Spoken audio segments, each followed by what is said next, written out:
If the Giants don't draft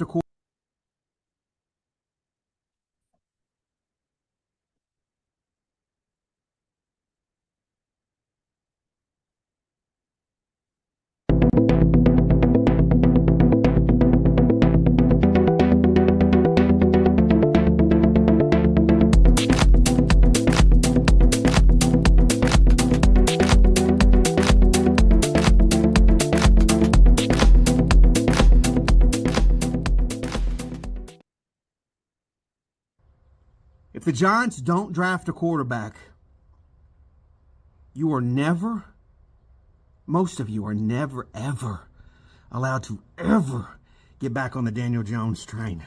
Never. You're done. And you might say, well, how's that possible? When the train gets ready to roll off, I will be sitting at the edge of it with a fucking chainsaw, ready to cut your hand off as soon as you even think about touching the rail. A chainsaw, a motherfucking chainsaw. Violence. Gory violence. Blood. Everywhere. Yeah, a chainsaw. I'm dead serious. You don't get to ever support it. If the Giants don't give you what some of you geeks so desperately want, you don't ever get to come back. Never. You're done. You're done. I will make it my point to be on this damn this place that is YouTube, that is the internet, to not allow some of you geeks to even think about support number 8. Because when he has needed the support the most, you have not been there. You know, you New York sports fans, you love to blame the owners. You do. You blame the Knicks owner for the Felds. You blame Mara. You blame Steinbrenner for years for the Yankees, even though that man was providing left and right for you geeks. All you do is go around blaming the owners, when the reality is you need to look in the fucking mirror. Well, good evening, everybody. Game Time Brian, otherwise known as the Mailman. And I finally got him. I got him. He is in my mama's basement. The longest reigning New York Giant content creator in the business. I think he's hysterical. I think we kind of have the same kind of sense of humor. I'm sure we're going to go at it. But at the end of the day, fucking NFL football, baby. It's around the corner.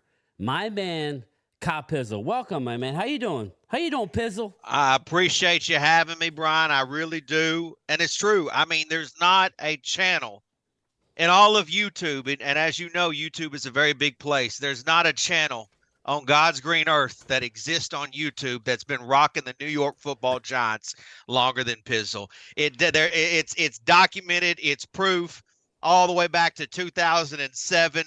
Good luck finding anybody to go back that far.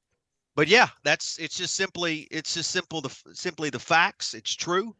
And I saw you played, obviously a banger video. Come on, man. I was fucking rolling, man. I'm outside cutting wood just thinking of you, man. I'm like, yeah, this fucking Pizzle's lighting people up. But listen, I want everybody to know, anybody in the chat, you guys know, I even poked Pizzle for the first time. That I was at MetLife for the opening game last year. I've been at like 3 out of the 4 because I'm only an hour and 15, 20 minutes away.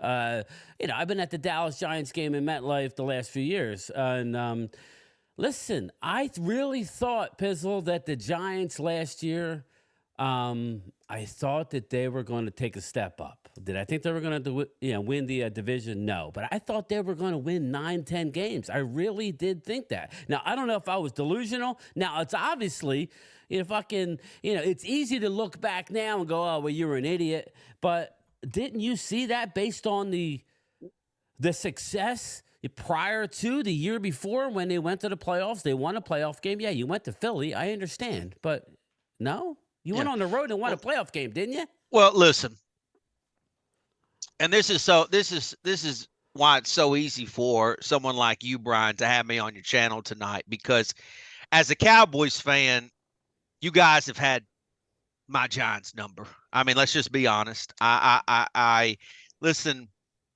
my love for the Giants some of that has to do with my hatred of the Cowboys. Okay, that's that's definitely part of it, right? I mean, I love to hate the Dallas Cowboys. Okay, now obviously my love for the Giants, is far greater than that. But I can honestly tell you that the Week 1 game, the Sunday night game against the Cowboys, was a legitimate gut punch. Dude, To you me. I remember mean, that game? No, I was there.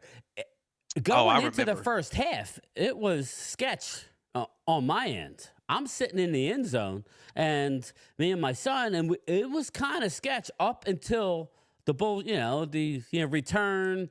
Well, Giants the Giants got off to a good start. The in that Giants, game. yeah, the Giants had a great start, a great opening drive, which going back in theory of the whole deal was they're coming off the playoff season. The Eagles win. I mean, the Eagles loss in the playoffs to me wasn't as bad as people made it out to be. They were obviously the NFC champs. They were a top 2 team in the league in 2022. In my opinion, I thought the Giants were a top 4 team, top 4 NFC team. I thought they were legitimately a top 4 team that year. So coming into the 2023 season, my opinion was, or my feeling was, that if they wanted to be taken serious, they have to beat their rivals, being the Cowboys and the Eagles. We've been kicking the Commanders' asses, for a long time. Right. So that's no problem. But so to me, that was a must-win game in a lot of ways. And you'll never hear anybody like me say that. I mean, to me, I think people who say must-win stuff in first 4 weeks of the season are geeks. Right. But I felt like that was a chance for us to showcase to the world that we were for real. Like that playoff season was not a fluke. And that game just got away from us. Now, let me ask you. Let me hold you right there, because I have a lot of Eagle subscribers. Where I live, Pizzle is right between Philly and Atlantic City. I'm right off. I don't know if you've been down this area, but I'm kind of off the Atlantic City Expressway. Okay, so I'm about a half hour from Atlantic City. I'm about a half hour from the Link. I'm right in the middle. I'm about an hour and a half away from MetLife. I get shit, Dallas gets shit on. I'm not here to defend my recent playoff history from my team. It's obviously there's something going on, and we can get into it later, but, all of a sudden winning a road playoff game don't mean nothing, Pizzle. Didn't the Giants go in? Who did you guys beat? Listen, we beat Minnesota. You went in and beat Minnesota. Now, we went in and beat Tampa Bay. Now, all of a sudden, it's a road playoff, man. It's a road playoff victory. It's fucking. Anybody that takes that lightly, to me, I don't take serious. That's I'm sorry. thing. And I don't take their opinion serious. My Eagle fans in here now are, you beat the bad Tampa Bay team. Okay, all right. We hadn't been able to beat fucking Tom Brady. That was with Brady. Yeah, that was with Brady. Brady's owned us his whole career. It was nice. But anyway, I'm sorry to interrupt. And no, it was nice for me. Look, I've been on YouTube long enough to watch my team win 2 Super Bowls, which is fantastic, which is amazing. So in a lot of ways, everything to me is just a cherry on top. Right. But for them to go through a struggle, a decade of basically losing, and then to get back to the playoffs, win that playoff game, no matter the opponent, no matter the destination, to be able to do that, it meant a lot to me as a fan. And so that's why going into 2023, I had a lot of high hopes. I thought you were playing with house money when you went into Philly. I really did. Now, don't get me wrong. I did too. I felt that same way too. I felt like it was house money. We're all going to flex and say, I was rooting for the Giants because I live here and I know what's going on. Yeah. But let's be honest. You were playing with house money. Just like last year when we choked against Green Bay. The Eagles were a good team in 2022. They just were good. I mean, as a fan of the Giants, it's okay for me to admit that the Eagles were a good team that year.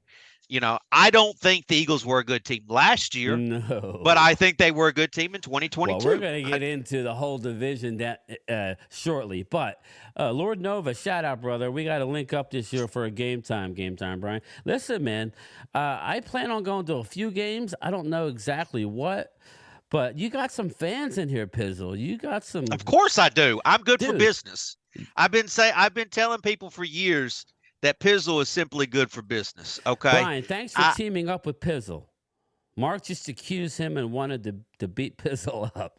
There we go. There it Mark, is, baby. Listen, let me tell you something about Mark Holmes. There is nothing on this earth Oh, here we go. that Mark Holmes is better at me at. There's nothing. I don't care what it this, man. There's nothing that Mark Holmes can do that he would ever beat me. So if whooping my ass, he wouldn't be able to do that either.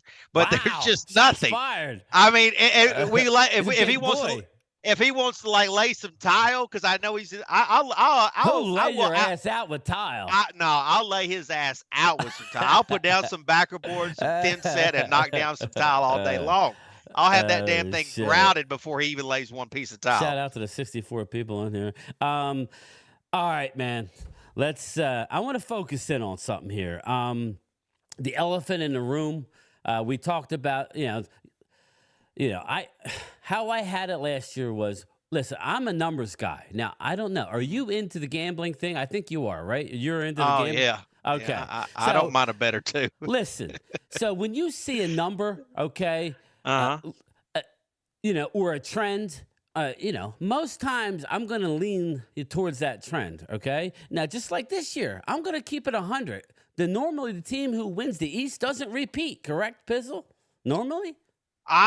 So if you're going to talk in betting terms, I am not a trends guy. Okay. I don't believe in trends. And the reason why is because I always believe that every team is different. Regardless if the majority of the team has similar players than the year before, I always feel like there's one or two pieces that can make that team completely different.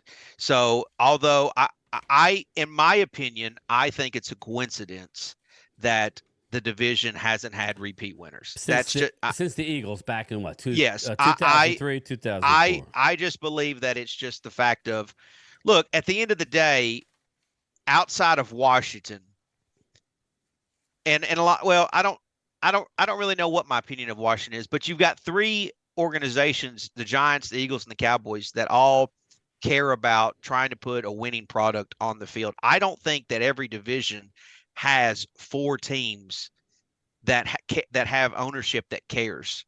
For example, like if you looked at like the AFC North, for example, the Cincinnati Bengals their owner hasn't really cared a whole lot until they finally got Joe Burrow. There's been organizations that have not put a lot of stuff into their teams.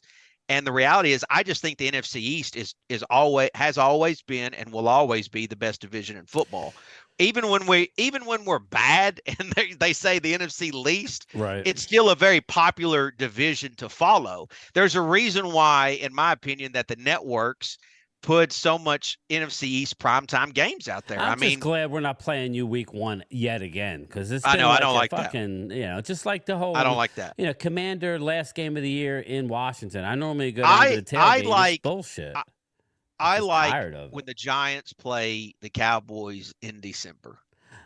Yeah, that's what I like, those late season games. Now, I will tell you too, I do not like the division matchups week 18. You don't like it because I feel like because like sometimes if a team, for example, is already clinched, then you're literally eliminating a rival game. Like we've played the Eagles, for example, the last game of the season, and it hasn't meant anything. Matter of fact, I think we played you guys a couple years ago. You guys had Andy Dalton, I believe, starting at quarterback. Correct. Yeah. Which is one of the last times the Giants have beat you guys. But that game didn't mean anything. Yeah. Like it didn't have meaning. To me, that's what sucks about putting, these division games at the end, because man, you're taking away the meaning of these rivalry games. Like Giants and Cowboys should mean something when they play each other.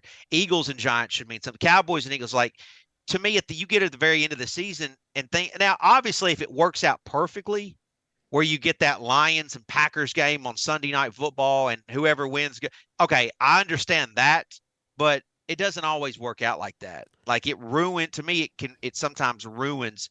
So that's one thing that I'm going to be looking forward to tomorrow night when they unveil a schedule. It's like, okay, what division game are they going to give us last? I got to be honest. I hope it's Washington, because I want the Cowboys and the Eagles games to have meaning. I don't want I don't want them to have this like, oh, well, this team's clinched. Yeah, and that's why I would say, fine, give me like a division game at the end, because like you said, most times, more times than if not, it works out good, if it works out perfect, then it's great. It ain't gonna mean nothing. More times than not. That's what I'm saying.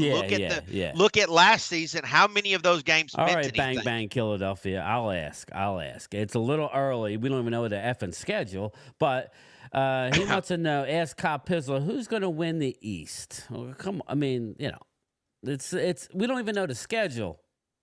That's an Eagle fan, of course, asking that question. In my opinion, I think the NFC East is wide open.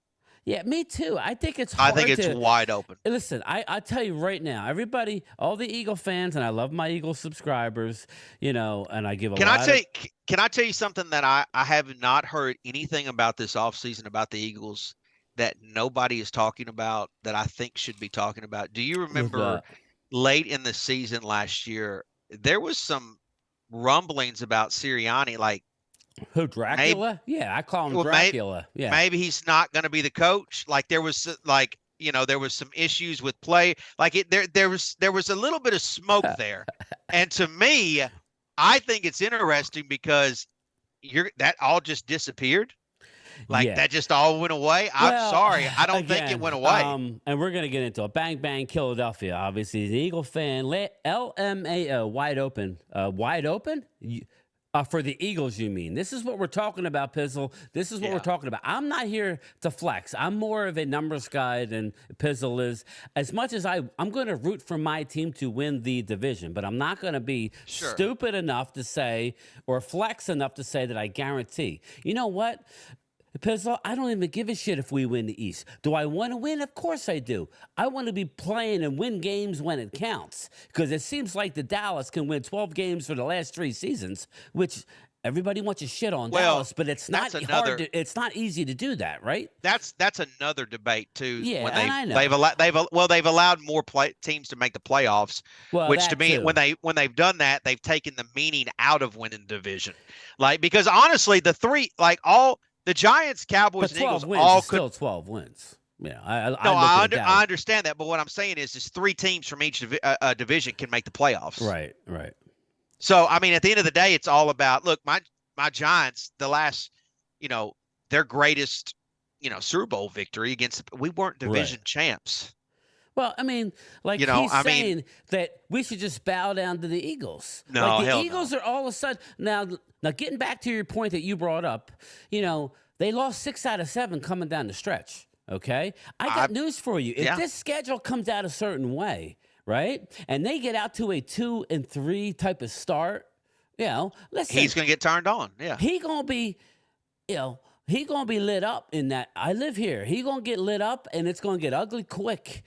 For Nick, a Dracula Sirianni. I personally think if there's 2 coaches that are on hot seats in the division, you did, Thomas. You said the same thing, buddy. It's the Cowboys and the Eagles coach. Well, and listen, I think both of y'all's teams. Everything is a 1-year deal here. You can't. And I'm not trying to fucking suck up, people. I've been saying this for months. I have Pizzle on. I'm going to tell him how I feel. You cannot go into a season with a lame duck coach. Now, I don't know. Everybody's saying, well, is Jimmy Johnson behind it? Is Jimmy Johnson telling everybody to make people feel uneasy? Yeah, I love Jimmy Johnson, people. I love Jimmy. But that was in a non-salary cap era. This is a totally different animal. I don't think what Jimmy Johnson did back in the early 90s. I don't know. I haven't, and I wonder if Mark's been talking about this. And maybe I'm gonna be able to put more Cowboys talk out there than Mark. But there's gonna be a lot of pressure with them Sanders boys. Well, I'm getting to that one. Oh, you mean Shador and his dad? Oh yeah. Well, that's the big thing. Everybody's listen. Dallas is going to get Shador. How the fuck do you know what you're doing? Deion's not going to be the head coach at Colorado when his boys ain't there. No. And but he also said he wasn't going to the NFL, but I don't know that I buy that. I don't know that I buy that. But if his son's the quarterback for the Cowboys, yeah, that's. I'm just telling you, like. I hear what you're saying, but Jerry Jerry Jones. Fucking circumcised Jerry mosquito. Jones loves to sell a product on the field. Oh yeah, And more so there ain't winning. nobody that sells. I'm just going to tell you now. And look, listen. This is great content right here, Brian. Is that you can come back to look at this May 2024. Save it. I mean, you need to. And I'm telling you right now. Shit.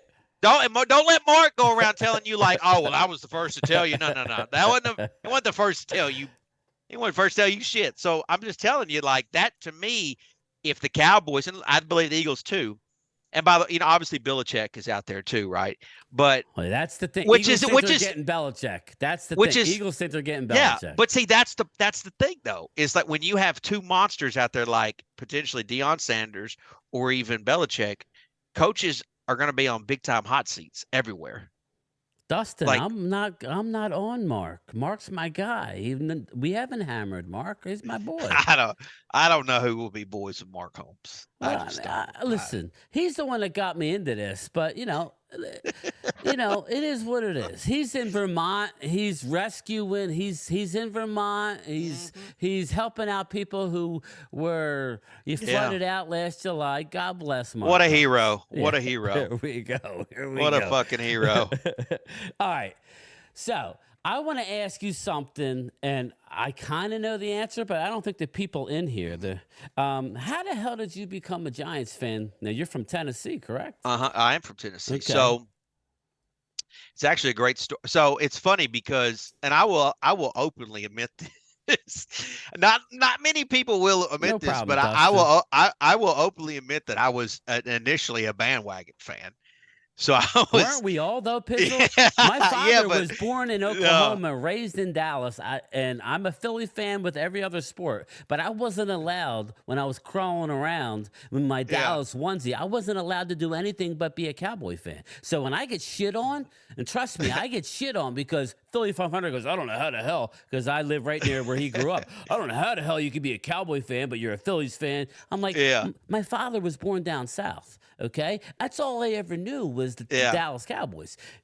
God rest his soul. I will never not be a Cowboy fan. That don't mean that Well, I often think that those that don't live in the area of their teams are bigger diehards because the reason I say I got to deal with this shit, right? The reason definitely in your case, but in my opinion, a lot of people pick their favorite teams because of location and like.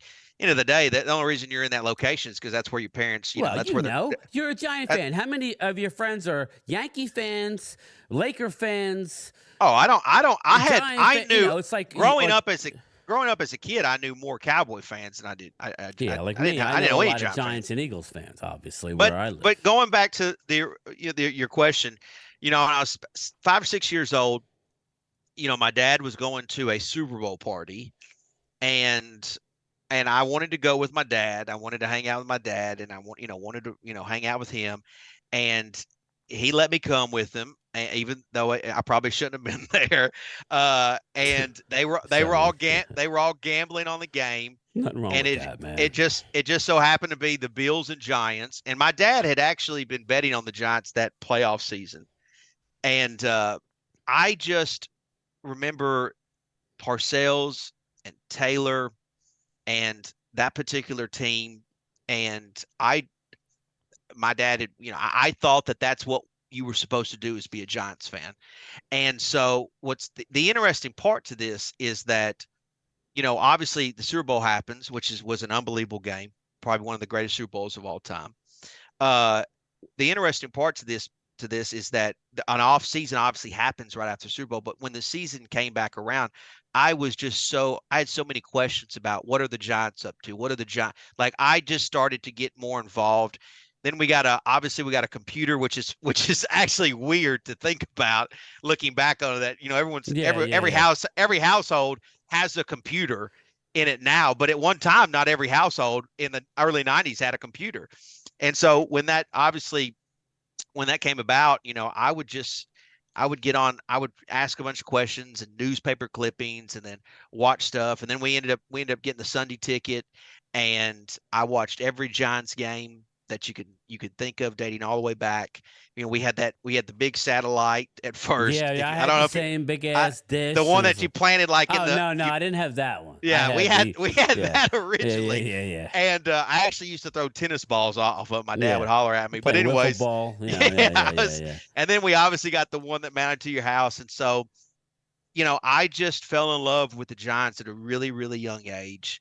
And obviously video games played a part in that. I was playing Madden, things like that. Come on, remember and so what was before Madden? I played Joe Montana's. What the fuck was the other game? Oh shit, I can't remember. I remember not Tecmo Bowl? Tecmo Bowl. That's it. I played Tecmo. That was the shit. That was the shit. I often think about. We were spoiled. Yeah. Well, I think about because the kids nowadays are spoiled. Well, Jesus I've got my kids, and I look at my daughter. My daughter's about the age when I fell in love with the Giants, and I often wonder, like, man, what really was it that got me? And I think video games was a little bit part of that, like because I would agree with that. I kept playing. I was playing video games, and so. Even though it was an off season, I was still like it was. It was almost football. There you go. Well, they were teaching me like who the players were on the teams and what position this was and so a lot of ways, like when the season would come around, I was already jacked and ready to go. Because I'd already been playing a bunch of like Madden and Tecmo Bowl. I had Joe Montana's game. For Sega Genesis, things like that. I remember having, I don't want to get off on a tangent, but I think that played a role, and I liked being different. I liked having a team that none of my other friends rooted for. Now, I will say this: 1990. All right, so where you were at, who were they all rooting for? Well, when I was in elementary, when I was a kid, the Titans, right? So no, yeah, and that's another thing too. Is like volunteers. What are we talking? I remember a time. See, this is how stupid I used to be. Because when I was real little, I used to ask my dad. I would say, "Hey, is the Giants? Can the Giants and Volunteers ever play each other?" Like I didn't even comprehend college football and NFL. Yeah, but anyways, that's how ignorant I was. But when I was a kid, man, there was a lot of Cowboy fans. My dad at the time was a Cowboys fan, and my brother was a Cowboys fan. Ooh. Yeah. So actually, funny story. I don't know if I've told this. You were like, I was a rebel, a black sheep. Man. You were a rebel. I had for one of my my brother actually. I don't know if I've ever told this story before. So, I had my bedroom. My brother had his bedroom, and my dad actually had a guy. So if you see, like, I have this fat head back here, this Giants fat head. And back in the early 90s, there was no such thing as a fat head. So my dad actually had a guy come into our house, into my brother's room, and he painted this large, and it was actually a beautiful, like it was actually very well done. I can't even believe it. It was a Cowboys helmet, and it looked really, really cool. Now, obviously, it wasn't cool to me because I wasn't a Cowboys fan. Yeah. But it was really cool. And it was like. Can you do that, but with the Giants? Yeah. I was actually mad at my dad because I was like, well, why can't I have one in my room? But anyways, so I actually, in my own household, my dad and my brother were Cowboys fans. Interesting. Which is funny because my dad is actually from Texas. And so, Brad. It's coming, Brad. Which is something I've never talked about, I don't think either, but my dad being from Texas. But, listen, I sympathize. Matter of fact, my best friend growing up was a Cowboys fan. His dad was, everybody. So going back, there was Cowboy fans, there were 49ers fans. There was a lot. I met some Packer fans who were more so, they were fans of Brett Favre. I'm trying to think what other teams out there that were popular at the time, but it was really mainly Cowboys. And then when the Titans showed up, man, a lot of my friends transitioned to Titans fans. That's cool because you live, not you personally, but they live there. They are supporting their local team. I am sure all these Eagle people would like to break my balls. If I wasn't If I wasn't put in fucking Cowboys onesies, trust me, I got photos of me crawling around the floor riding Cowboys bike. It is what it is, people. Yeah. But I'm not going to change now, like Pizzle says. I Yeah, think it's more I was of in middle school. Yeah, I think it's more of you're an even stronger fan. Now, for me, I've seen 3 Super Bowls. My 20-year-old son, I have 3 boys, Pizzle. I don't know if you know, but I got 3 boys. My 2 older ones, I never pushed sports on them. Yeah, I mean, did I want them to be, Sure. yeah, of course. But my young one, my son, AJ, he took after me. He loves the Cowboys. Now, he loves every other Philly team. We support, I got season tickets to the Phillies, whatever. But, he's never seen shit. He'll be 20 years old. That's he's never seen anything winning wise other than divisions, if you want to call that something. I don't. I'm old school, and not unless I need to see the hardware. But I mean, he has it. So to me, like you said, he is an unbelievable fan because he's never saw them win.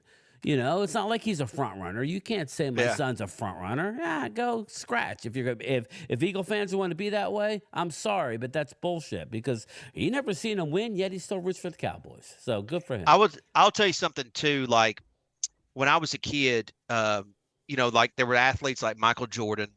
Oh, that was my guy right there. Ken Griffey Jr.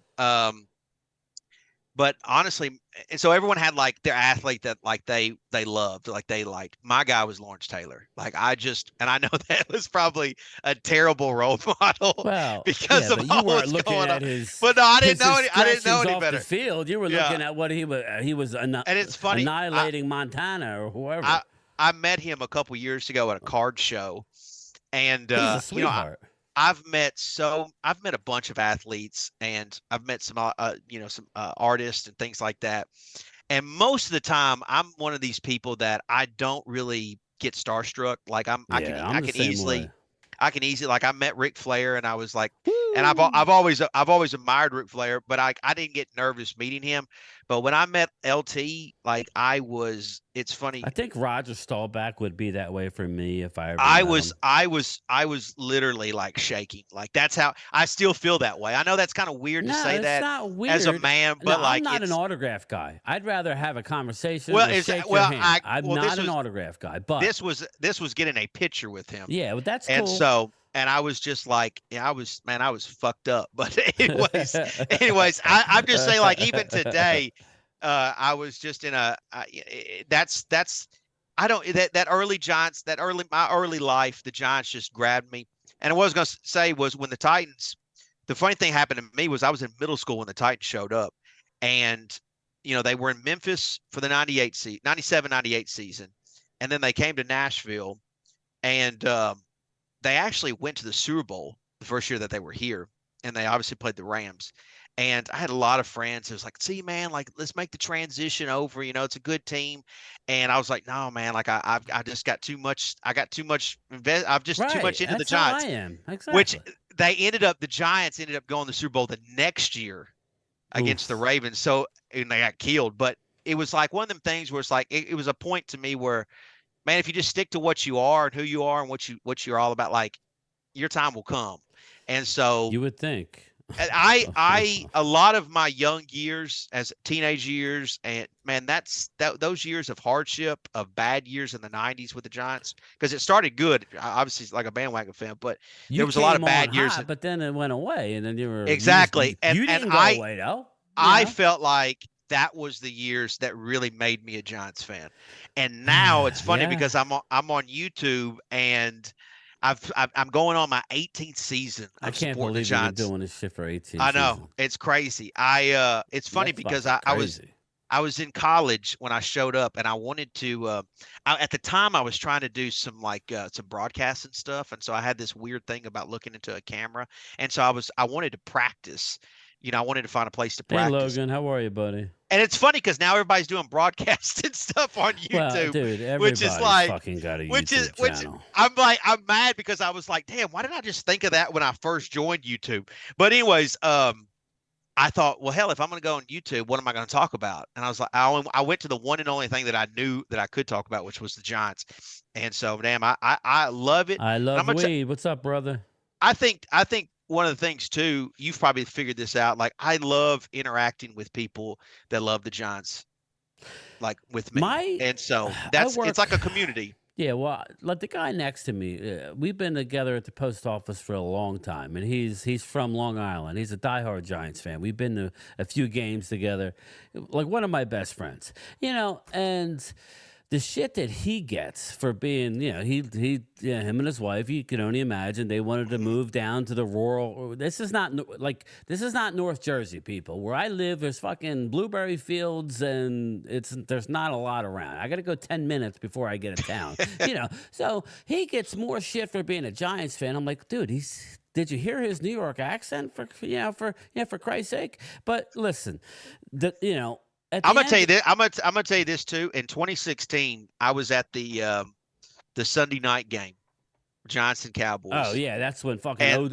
Odell caught the fucking ball. The slant. Yeah. The game Mark ended up. Holmes were there. Mark was there on the shit end, and you were there on the good end. Well, I was gonna say I left that stadium. I had a great time. My wife was pregnant at the time, and leaving that place that night. Giant fans were ruthless to Cowboy fans.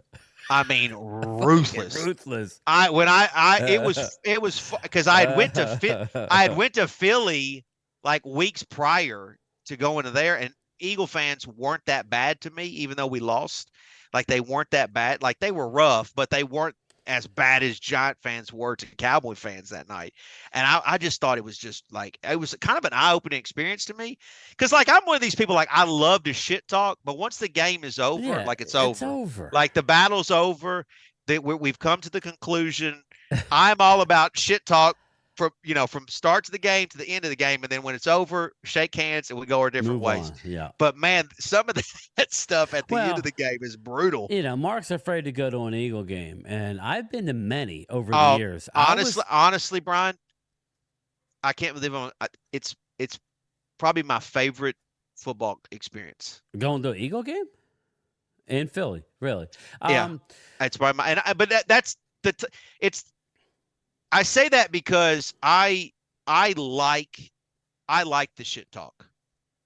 Now look, I don't want. Do I want you to throw mustard on me? No, yeah. I don't want you to touch me. I don't want you. But you can call me Eagle fans, and it's not. And I've been listen, Copizzle. I was at the game where Michael Irvin, got hurt, right? And I was there. Okay, yeah, I remember watching that on TV. And that field sucked, by the way. Everybody was saying, and I always get and listen, I'm a Cowboy fan, people. Just because I'm giving credit doesn't mean I use my brain. It's like politics, but I'm not going there either. I don't know about that, I'm not going Brian. there either. No, I'm saying you could open your eyes and see, But anyway, they weren't booing Michael Irvin. They were booing Deion Sanders for trying to heel him on the field when he was doing his fucking move.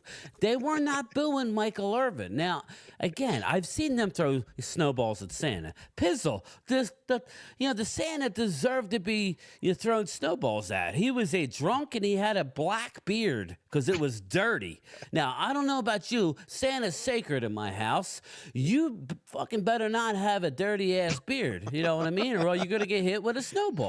That's all. So I give the Eagles, I think the Eagles fan base is one of the best, not the Eagles, I would say Philly fan bases. I will tell you, I've been to a lot of Giants games. Giants fans are great, to me, except the second half of last year's game, they were getting pissed because if you remember, it got out of control. Giants opened up, were driving right down the field. There was a fumble or something down near the goal line, and then it was all downhill. But it was all downhill. Giants fans were getting. I felt a little uncomfortable, not because I was a Cowboy fan, just because how mad they were getting at their own team. They would never look at a Cowboy fan for the most part and say, oh, it's you, unless you're running your mouth like a jackass. To me, you're up 30-0. You don't have to stand up and run your mouth, right? That's look, I've been to Giant Stadium and I've been to MetLife. Giant fans, I think, and listen, I'm going to say this because I feel like I can say this because I've experienced it. I think the narrative that Eagle fans are the most ruthless, like this now look, I think there's something to be said about 49er fans and Raider fans. 49er fans, I think, are worse. I'm sorry. Oh, I think that there's something to be, there's a little something toxic about that. But I think when it comes to like verbal stuff, I think Giant fans are right there neck and neck with Eagle fans in terms. Look, I think Cowboy fans are just city type. No, I've been to Dallas back at Texas Stadium. I agree with that. Fucking Dallas would welcome. I went there back in '92 when Dallas. I didn't know they were going to win. That's what I'm saying, Brian. Is like if you've been to MetLife, everybody, come on in, have fun. Hey, I'm like, you walk down the street here. If I say hello to a stranger here in Philly, they look at you with a side eye a little bit. Yeah, don't. Well, that's what I'm saying is if you've been to a MetLife, or even if you go dating back to Giant Stadium, if you've been there as a Cowboys fan, you should have no problem going to Philly, because to me it's the same experience. I've been to both now than it was. MetLife is better than the old Giant Stadium. I've been to both. I've experienced both. I think it's the same thing. So people that are like, oh, I'm terrified to go to Philly. To me, I've experienced that. I've went through it. I actually what's funny is I had more there's shit. Nothing to be afraid of. You just to me, there's nothing to be flexing. Don't. I think running your mouth every any 5 sporting. minutes. I think any sporting event you go to, I think, if you're going to set up very top, you're subject to. Well, that's like the 700. Well, they call it the 500. I mean, you're like, them guys they bought cheaper tickets. Yeah. They're drinking more.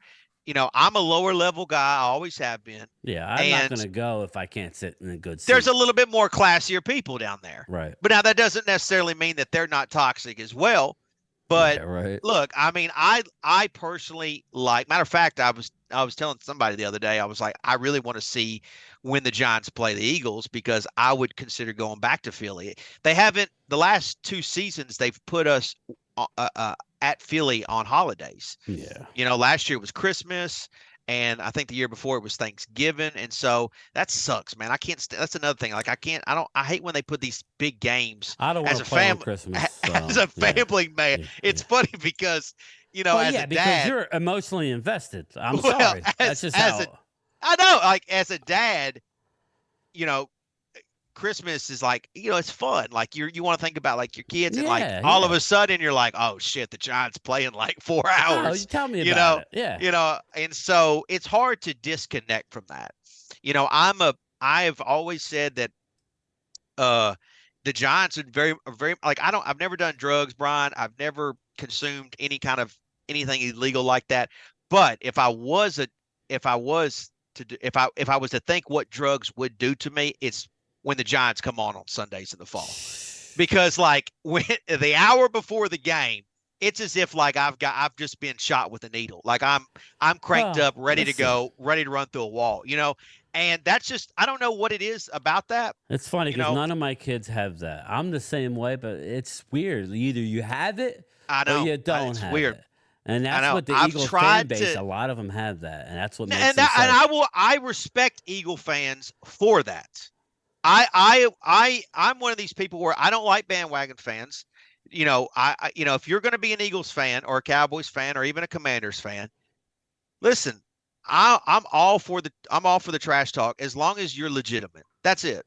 That's all I want is something legitimate. Yeah, that's what I was saying about the Laker, Yankee, that person who likes, who just there's a lot of Cowboy fans. I know that like the Lakers. Laker, Yankee, Dallas, and I'm not one of those. So, but I mean, there are some, and I could see why. You know what's funny is I like baseball too. So this is how messed up I am, Brian. I love the Giants, but I do not like Yankee fans. Well, it's funny. I went with my buddy who's a big time Giant fan. Every year we would go to the Giant Jet. Don't ask me why, but we got free tickets, so we drove. Yeah. We would go to the Giant Jet preseason game. Giant Jet rivalry is real, and it's nasty. I know, and what sucks is nasty. I don't have that. I don't hate the Jets, but I know it's real. Yeah, Giants I know it's real. It's like to me. It's all about the division rivals that get me. Right. Vinny Hagen, what's up, my man? All right, Philly fans. Let's see, Bang Bang, Philadelphia. Philly fans really good about that. We don't act a fool. I don't know about that. No, Bang Bang. they act a fool. That's okay. You're allowed to act a fool. You pay your money. You just don't spit on anybody, or like Pizzle says, put some mustard on somebody, whatever. Didn't throw snowballs at Santa to be cool, but because we're really about the passion. Bang Bang Philadelphia. He deserved to be pelted with snowballs. He was a drunken Santa with a dirty beard. He deserved it. But anyway, let's move on. There's a prevailing question here that I'm getting a lot in the chat. And thanks everybody. I do have Pizzle's channel pinned up at the top. If you don't know who he is by now, go ahead and give him a look. He's awesome to watch, whether you're a Giant fan or not. I've watched him for years. He contributed to him before he knew who I was. So I appreciate him coming on here. But Saquon to Philly, okay? This shit pisses me off on multiple levels. But I want to know your honest to God initial reaction and all the shit talking that's happened since he's been with Philly. Saquon to Philly, Pizzle, what the hell happened there? I'm gonna tell you my exact words that I said when I found out that Saquon is really good when he's healthy. And we're gonna get to Danny Dimes, people. Relax. But I want your opinion. Anyway, when he went to Philly, I said that sounds about right. And why do you think that is? Because I'm curious. Well, I mean, because they like the shiny object because they want to win the off-season type of team. There is the Penn State thing. That's real. It is. I think that's part. I think that played a role into it. Look, I'm going to be open and honest, whether everybody wants to believe it or not. I was to the point where I was pretty much done with Saquon. I was done with him the previous season, to be honest with you. And if you want verification for that, just go to Twitter. I've done some tweeting about Saquon. I did not, I felt like, if you go back to previous offseason, it was, both Saquon and Daniel's, contracts were on the table. And I wanted Daniel to get the contract. And if they were going to bring Saquon back, I was on the whole franchise tag thing. I actually thought they were going to franchise tag him 2 years, like Le'Veon Bell got. You can't pay. Look, I'm going to going back from the beginning. I was naive because I originally liked the Saquon Barkley pick when they picked him number 2 because I was an Eli Manning homer. I wanted to see Eli continue. I wanted Eli to have the proper send-off that, to me, every franchise quarterback deserves. I wanted him to have the same treatment that Michael Strahan got. Michael Strahan got to go off into the sunset, a champion. I wanted Eli to have that same thing. Now, I didn't realize that send-off was actually the 2016 playoffs, which ultimately didn't go our way, but that was, playoff Eli showed up. But I was naive. I said, bring in Saquon, let him carry the load. I was the same way with Zeke. I loved Zeke, Well, I wanted Barkley because I loved Eli, and I thought he could help Eli maintain. Now, obviously, we didn't have the offensive line to give. Well, Saquon was okay. Saquon was okay. That's his the big rookie thing, year. Pizzle. He finally is going to a team with an offensive line, and I get it. And look, I don't think we know what the Eagles' offensive line is until we see it without Kelsey. You cannot convince me that he's not a huge part of that. Eagle fans will tell you that they can talk they're about going to replace him and nothing. I've tried to tell them that we still haven't replaced a Travis Frederick. You don't replace. Listen, I watched the Giants team. We had a good offensive line. Look, people talk about all of our what our offensive line numbers were during our Super Bowl years, but the simple fact was they had chemistry together as a unit. And you take out the center position, the leader of that unit, Kelsey, I think that one of the biggest reasons why the Philly push, the little tush thing, has been so successful is Jalen Hurts plays a role in that, but I also think it's all Kelsey does. Kelsey. Kelsey's been doing that damn ball move. He's been advancing the ball. Baldinger made it. I actually saw him this afternoon on Dan Cilio show on Jacob Sports when I was doing my route, and I was listening to it, and he said that what's his name? Carson Wentz was 36 for 38 with a quarterback sneaks under Kelsey. Yeah. So that just tells that's what you. I'm saying. Like Kelsey, for them to disrespect, to even act as if like it's not going to be it's going to be a factor. It's a factor for everybody. When Zach Martin retires, it's going to hurt the Cowboys. Okay, it is. Look, now maybe they replace him and then they keep going, but I need to see it. It's not going to be the same. I need to see it to believe it. So in my opinion, that whole Kelsey deal is going to end up mattering. I don't think their offensive line is going to be as good as what they have been going for the last couple of years. Well, okay, so you weren't real broken up about it. Oh, so going back to Saquon, so yeah, well, I think Saquon, because I have a school of thought, and I'll let you finish your thought. But my thing is, okay, getting back to the numbers and what wins in this league. Name me the last bell cow running back that's won a Super Bowl. Saquon is going to happen. Saquon is, first of all, the guy that came out of Penn State does not exist anymore, in my opinion. He got hurt with the Giants. Maybe it was our fault because he got hurt, because obviously we didn't have a proper offensive lineman in front of him. But the reality is he got hurt. He has slowed down. Now, is he going to make some ESPN highlight plays? Absolutely, he is. The Eagles are going to get something out of him, but this idea that he's going to be, I still don't think he's going to be the best running back in the league. I don't think he's going to be, I don't know if he'll even be top 5. I think he'll have his moments. Like I said, there's going to be the highlights, but at the end of the day, it's going to come down to Hurts and their receiving core. Like, to me, that and how well their offensive line I hope does. they go as a Cowboy fan. I hope that they try and do what they did with him last year, Hurts, and drop him back 108 more times than usual, and you saw what you get. I think if they do a read option, which I'm hearing. By the way, I think Swift. Well, that's what I was going to get to. It's a good running. Like to me, we played Swift, the Giants.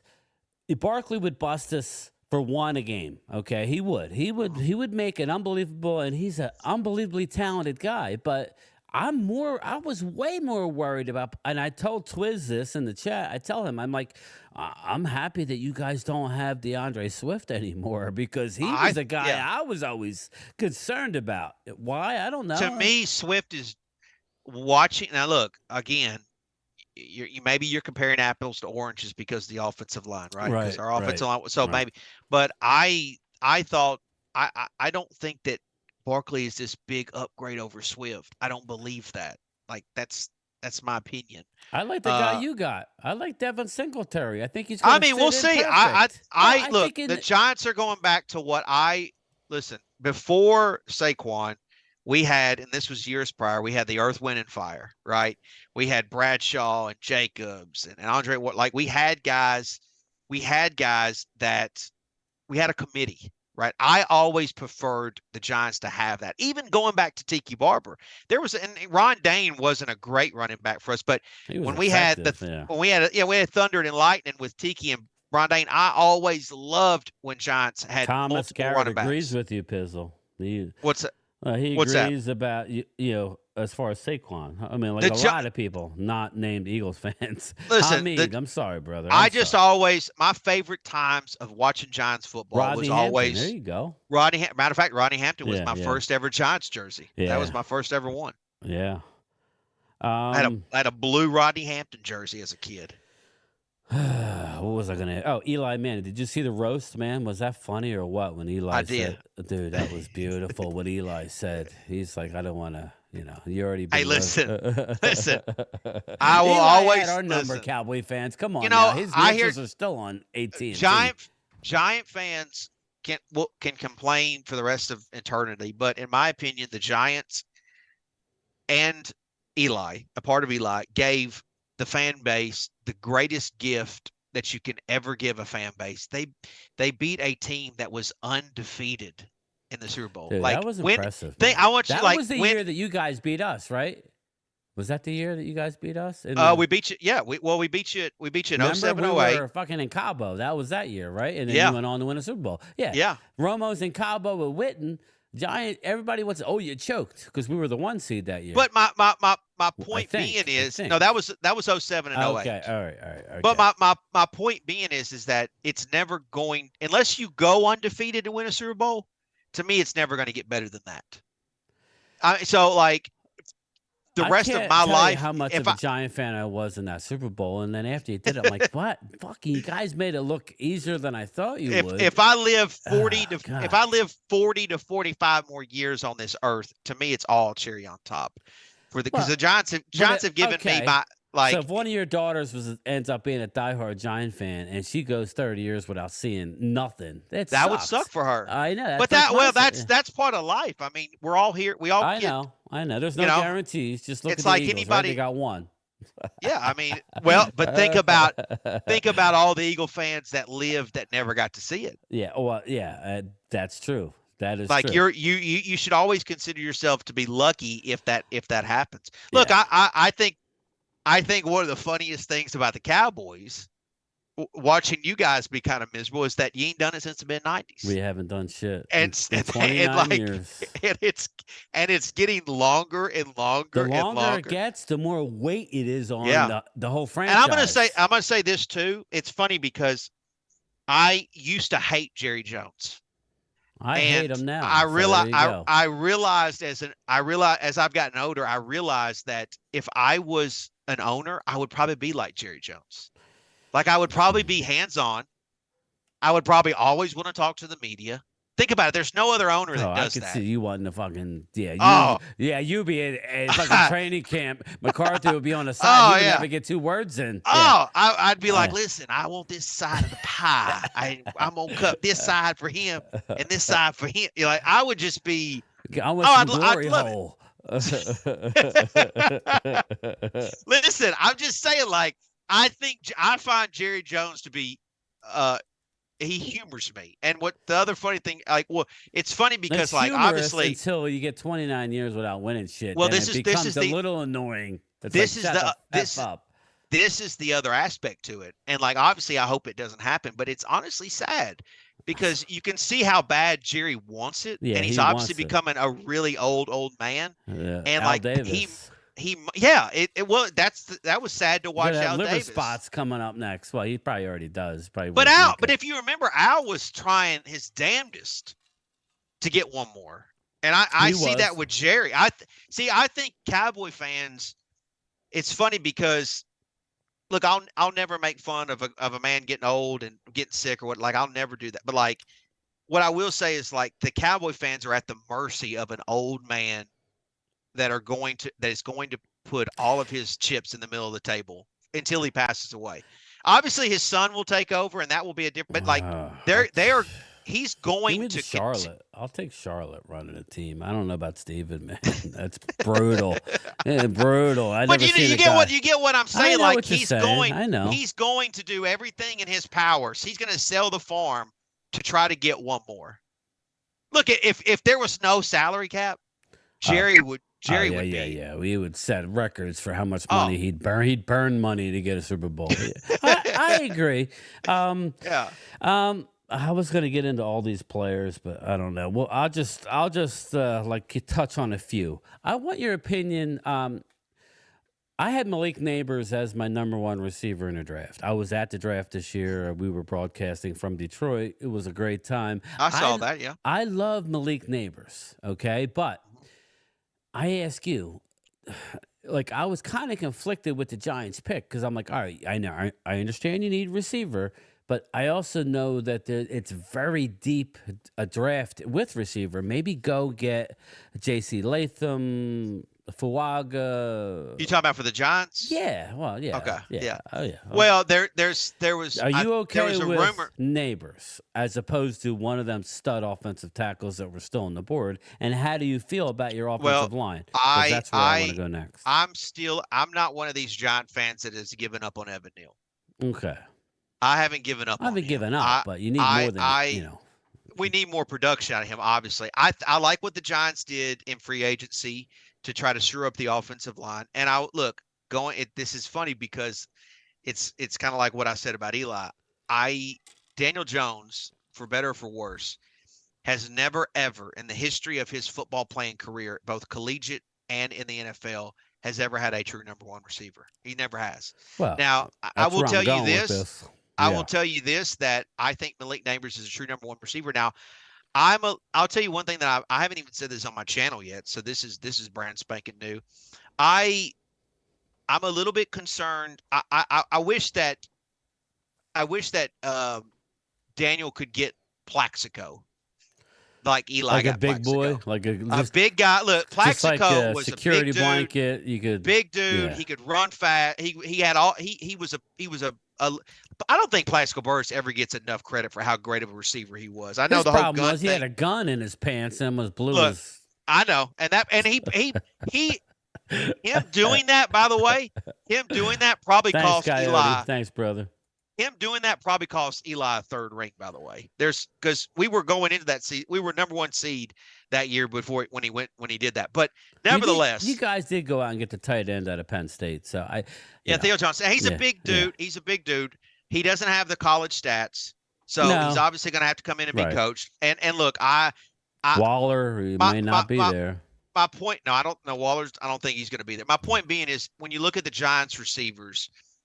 They're not big guys, but they all have speed. Slayton's got a ton of speed. Hyatt's got a ton of speed. Everybody look. takes. You'll never find You'll never find a bigger Slayton fan. You know, there's rumblings. Well, everybody thinks I say he's like a number one, or no. I'm not saying that. I just like Slayton as a player, and I think he could be a great spot on. Like a top 3 type of guy. You saw that one. I'm not saying he's an effing one, but people. Yeah, no, I'm not saying that. You said Slayton's so great. I like fucking Slayton. That's all I'm saying. Yeah. Can I just, he runs good routes. He gets open. He catches the ball.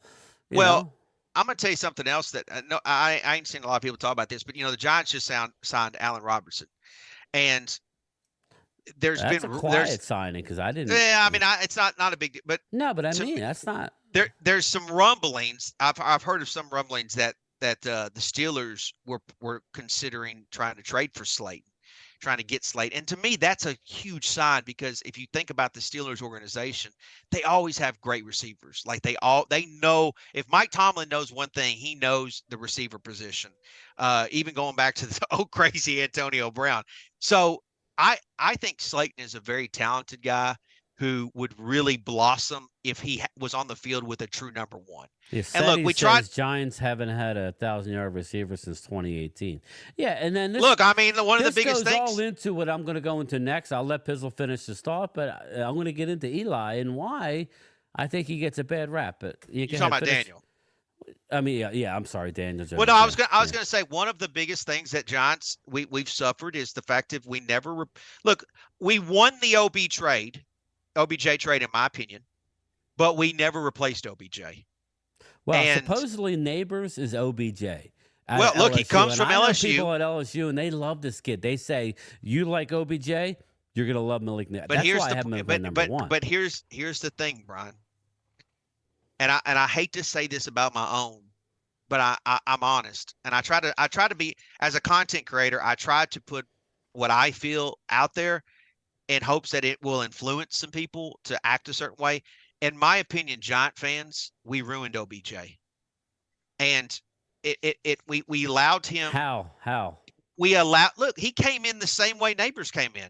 He didn't have this weird OBJ name in college. He was just Beckham Jr. in college. Dallas was desperately trying to trade up for him. I remember. Well, I remember. I actually, the funny thing about that was I actually liked Jarvis Landry more. And they were both good. They were both teammates. Yeah, they were both good. But I didn't see him being the superstar. Dallas identified him as unbelievable hands, and the point I'm making is he comes to New York. We give him this OBJ nickname, and obviously, yeah, they start to sell. They start to feed the ego that creates OBJ. And all of a sudden he goes from Odell to OBJ, and he's almost like a character. And we're feeding the ego. He makes the catch, right? Yeah. He gets this awesome catch, which is against Cowboys, yeah. which, by the way, you guys won the damn game, but it's a great catch.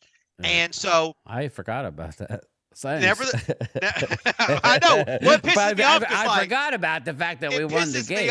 It pisses me off because like people talk about that catch, and I'm like, let's talk about the David Tyree catch. We won that game. But anyways, the point being is that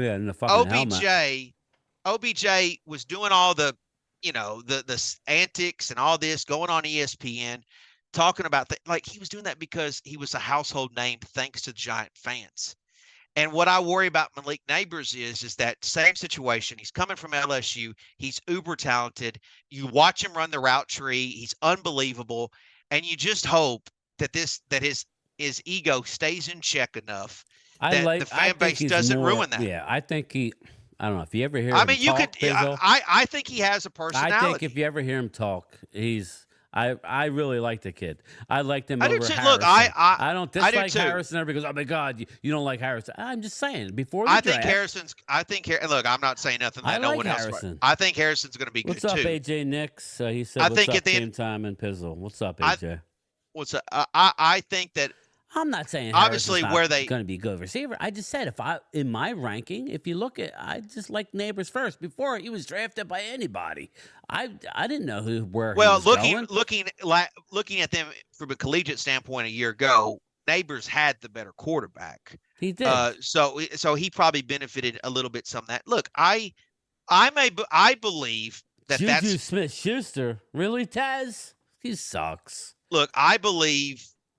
He wasn't that bad for Pittsburgh, though. I know. I believe that the Giants wanted Neighbors.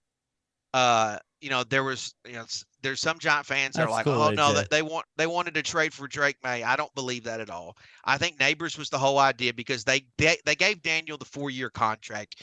Whether fans want to admit it or not, the Giants made a commitment to Daniel, and they're going to they're sticking to their commitment on that, in my opinion. And the reason, and they showed that. They showed that by going out and getting a certified backup quarterback in the offseason. I actually like him better than Tyrod. Drew Lock. I like Drew Lock. Yeah, better than I Tyrod. think he fits what we're trying to do a lot. And he's more he's mobile like Daniel. Big arm and look, I mean, my thing is to you is it Eagle fans and I'm not gonna lie, a lot of doubt. Everybody shits on Daniel Jones, right? I'm like one of them. The lone guys around here who like the kid, mobile. Yeah, I understand he fumbles.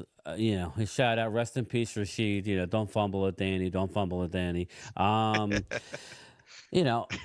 understand that aside. He has a lot of Romo with him where he make a great play and then he'll fumble it away. But I just don't think that Danny has had a fair shot with an offensive line. I think they've been negligent as an organization to put a competent, I'm not talking Pro Bowl, I'm talking competent offensive line. They failed the end of Eli's career.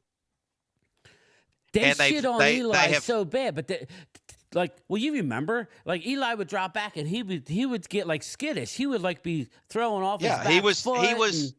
Look, I mean, he was a 2-time Super Bowl MVP. He'd made his money. He had a family, and he had Eric Flowers blocking for him, for God's sakes. I mean, so listen, I don't like any fan that wants to question a dude's toughness. Like, you can kick rocks, dude. Like them edge rushers, them D tackles, them are grown ass men, who are powerful, scary dudes. Shout out to the 78 people in here watching. Thanks, everybody. Pizzle brings out the Pizzle's good for business, baby. What can I say? He is. Listen, I like the new names in here. But going back to Daniel, look. I like the kid. I don't know if he's going to win a Super Bowl, Pizzle. I don't know. I'm not telling you he's the best thing. I've always liked him. And people around here, look at his eyes. He's a weirdo. What the fuck do we care what he looks like? Here's what I know, Brian, and I could talk fucking 12 hours about Daniel Jones. Here's what I can tell you. I've watched Chainsaw. Going back, I listen. Giant fans really bothered me this offseason. They actually broke my heart. And this goes back to the original conversation that we talked about. I've watched Giants football, Brian, since the early 90s religiously.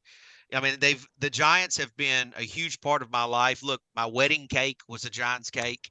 I mean, I hear Giants have you, man. always I been hear there, you. man. Like I wore Giants uniforms as a kid, going through Dude, you remember the school. Sears catalogs always had those fucking cut off mesh The jersey? uniforms, Oh yeah, and I the had one. uniforms. Yeah, I yeah. had one. I think it was Sears. It might have been J.C. Penney's. I don't Yeah, know. I But think it was one J.C. of them. Penney's. Yeah, one of them. I'm Hey Elena, furious. how are you?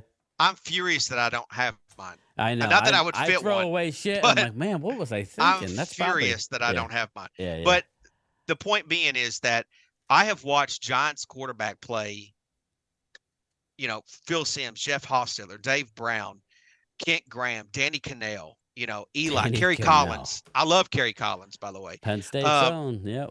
Listen, I have watched a lot of Giants football, and I've Kerry seen a lot Collins of different. beat us in a playoff game for the Panthers, so I know all Listen, about Kerry Collins. I love Kerry Collins' story when he came to the Giants. Matter of fact, he's in Nashville now. He just became an offensive coordinator for a high school team here.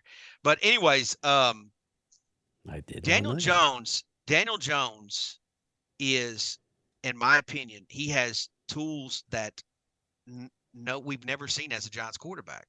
There's never been a quarterback in the history of the Giants football that has ever been able to run like Daniel Jones. None of them. He beat every single one of them in foot race. Don't give me that. Don't give me Fran Tarkenton. He's not running because the dude runs open. like a yeah. The dude runs like a damn deer. Okay, bottom line. He can make all the throws. He has showcased that numerous times. And if you want to know who the true Daniel Jones is, go watch the Minnesota Road playoff game.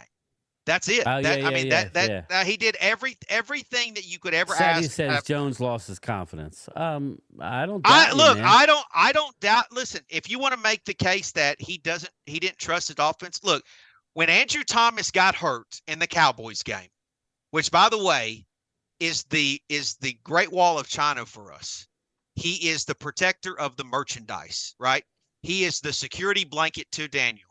I don't give a damn what anybody says. If you just went through a training camp and you realize what's behind Andrew Thomas and you realize that he's out, I'm sorry, that's going to affect you as a quarterback.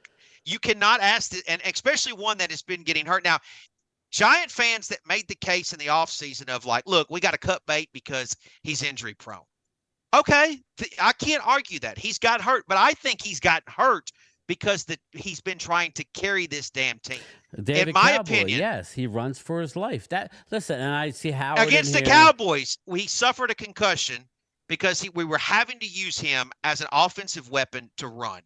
He was trying to score that touchdown. I warned the Eagles fans about Jalen Hurts. I warned them about him, and I'm like, this dude can be unbelievably talented as a read option guy, not as a pocket guy. And everybody gets all butthurt when I say that, but you saw when they went to the Super Bowl. Now, supposedly, that's what they're doing with Saquon. There are a lot of repetitions with the read option, holding the ball. Let me say this. Let me say this too, Brian. He's a smart dude. He has a Duke education. Which, by the way, I don't know if people know this. It ain't easy getting into fucking Duke. It ain't. I mean, it ain't getting into North Carolina. Duke is a hard institution to get into, and so for him to come out of there, he's a smart dude. He's not going to do something stupid, Brian, in the offseason, like rape some chick or crash his motorcycle. Like he's not an idiot. You know what I'm saying? Like your franchise quarterback. And look, I'm not You're joking right, about Arturo. He runs for his life. And I'm a Cowboy fan, but let's admit it. The dude hasn't had an offensive line, everybody. It's called a team football game. It's team football. And that's the thing is like what hurt me as a Giants fan this offseason. This is why I made the chainsaw video, Brian, because I believe that look, at the end of the day, and Jerry Jones is to me susceptible to this. A fan base can cause the direction of a team to go a certain way. Especially New York, because if you are showing them that you like something, they will maintain that. They will hold on to that. You have a little bit of success, then it's blowed up. It's on every billboard. Linsanity. Yeah, right. That's a perfect. I mean, that guy sucked, but all of a sudden he wasn't good. Yeah, he wasn't good, but all of a sudden it's like. And I have nothing against Asians, but I'm just saying, whatever. The Daniel Dimes, to me, is a backhanded compliment. It's a backhanded. You're joking about the fact that you don't think he's good because you never liked where Dave Gettleman drafted him. and you say Dimes as if like, oh, that surprised you that he made the throw. The reality is that Daniel Jones has been carrying this offense, not Saquon Barkley, has been carrying this offense since the day that he got back, since the day he took over the starting role from Eli. He has been. Look, I know he hasn't had a lot of success against our rivals, the Cowboys. He hasn't had any luck beating you guys. He hasn't had a lot of luck against the Eagles. He should have more wins against the Eagles if it wasn't for like Evan Ingram. But he's had success against the Commanders, which we all have. In my opinion, I think now with the addition of the offensive line that they've made, the fact that they've invested into the receiving group with Malik Neighbors, if Wandale can stay healthy and Jalen Hyatt can figure it out. I'm trying to figure it out. Look at the 4 receivers that we you have. Got Drew Lock, you got Isaiah McKenzie, Devin Singletary. That's another receiver. That's your main addition. Jack Stoll. I forgot about Jack Stoll. You got the tight end, Jack Stoll. I mean, these are all things that are going to help him. Now, you did lose Xavier McKinney. What's your thought about that? And well, I think Paris Campbell. Eagles are loving Paris Campbell. I keep hearing, oh my God, Paris Campbell, but he's going to a good situation. No, he was terrible for us. See, I don't know. Yeah, he was terrible. Like what's funny is like everyone blames. So Daniel Jones had made a terrible throw against Seattle on the Monday Night Football last year that led to a touchdown going the other way. And he was throwing that ball to Paris Campbell. And I'm not so sure that Paris Campbell ran the right damn route, but he's not going to throw him under the bus. So Paris Campbell will do absolutely nothing for the Eagles. Well, I'm not he's a concerned 3. about that. He's a great 3. I'm like, I don't know that he is.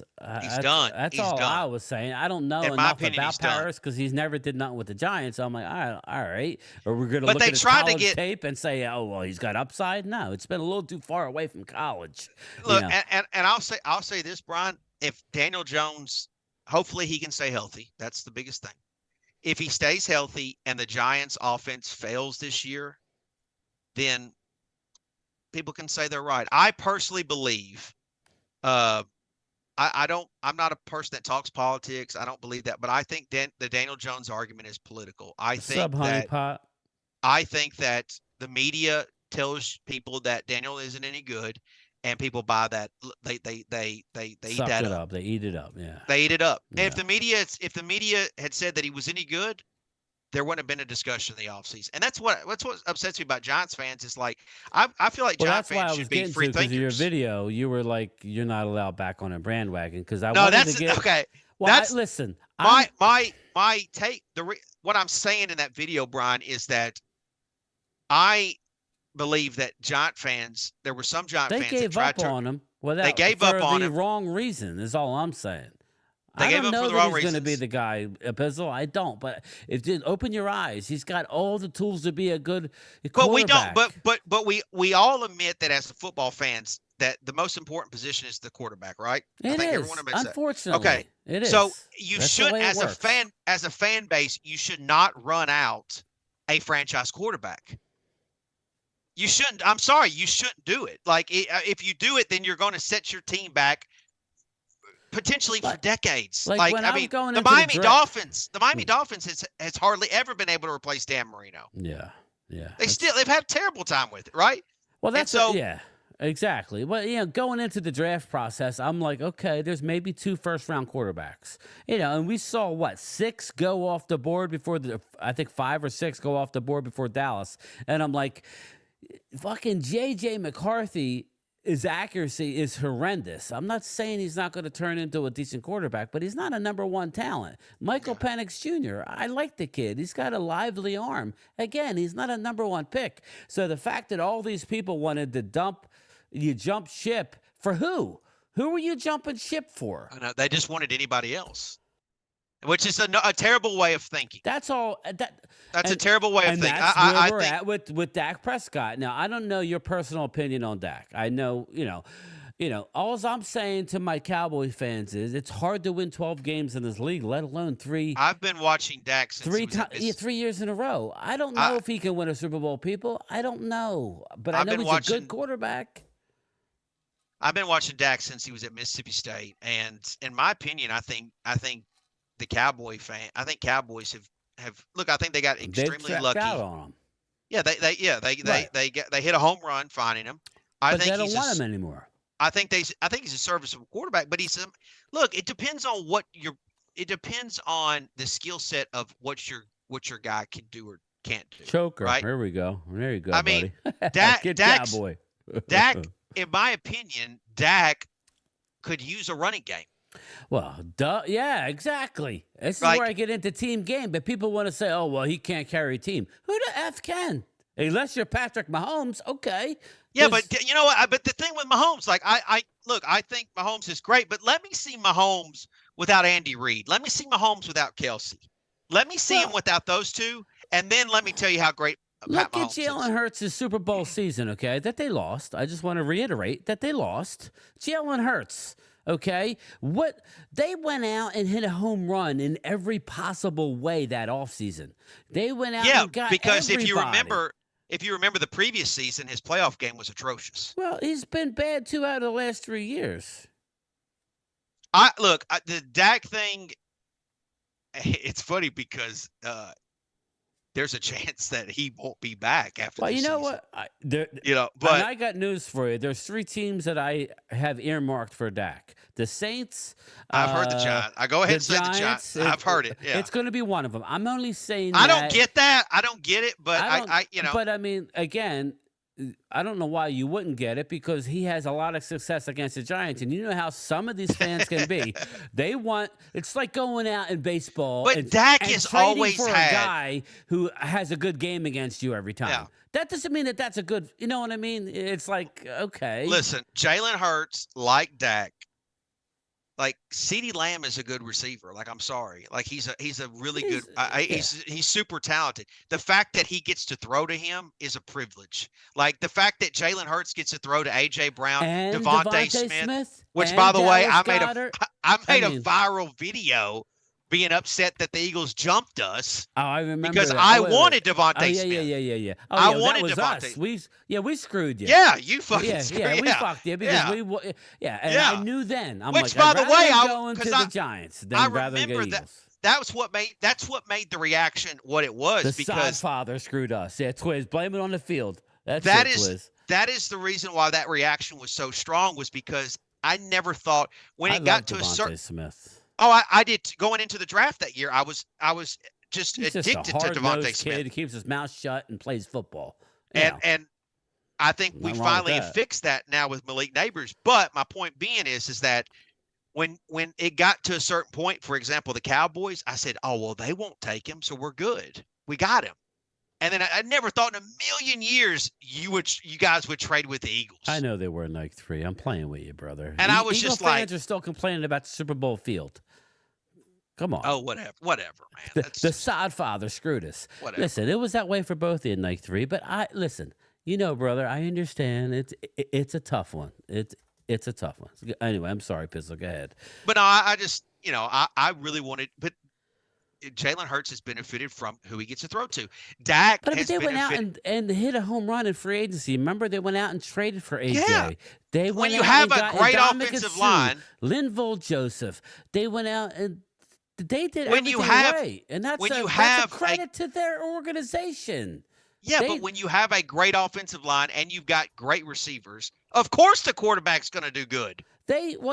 Eagle fans get mad when I say that. Look, you guys, Howie Roseman, I'm not a big fan of his drafting, so to speak. Anybody could draft a first-round draft pick. I'm sorry. If I have a top 10 pick, I think I can handle it, But, Yeah, I do too. It's like it's the later rounds. Just let me know the next time that Howie drafts a cornerback that's any good or a linebacker that's any good because they can't. They have to go out and get free agents. That's what they got to do. If one night you get bored, if you go back and look at the last 10 drafts, go look at who the first rounders are. The first rounders are basically all hype. They're all hype. They're just hyped players coming out of college. Now, some of them hit.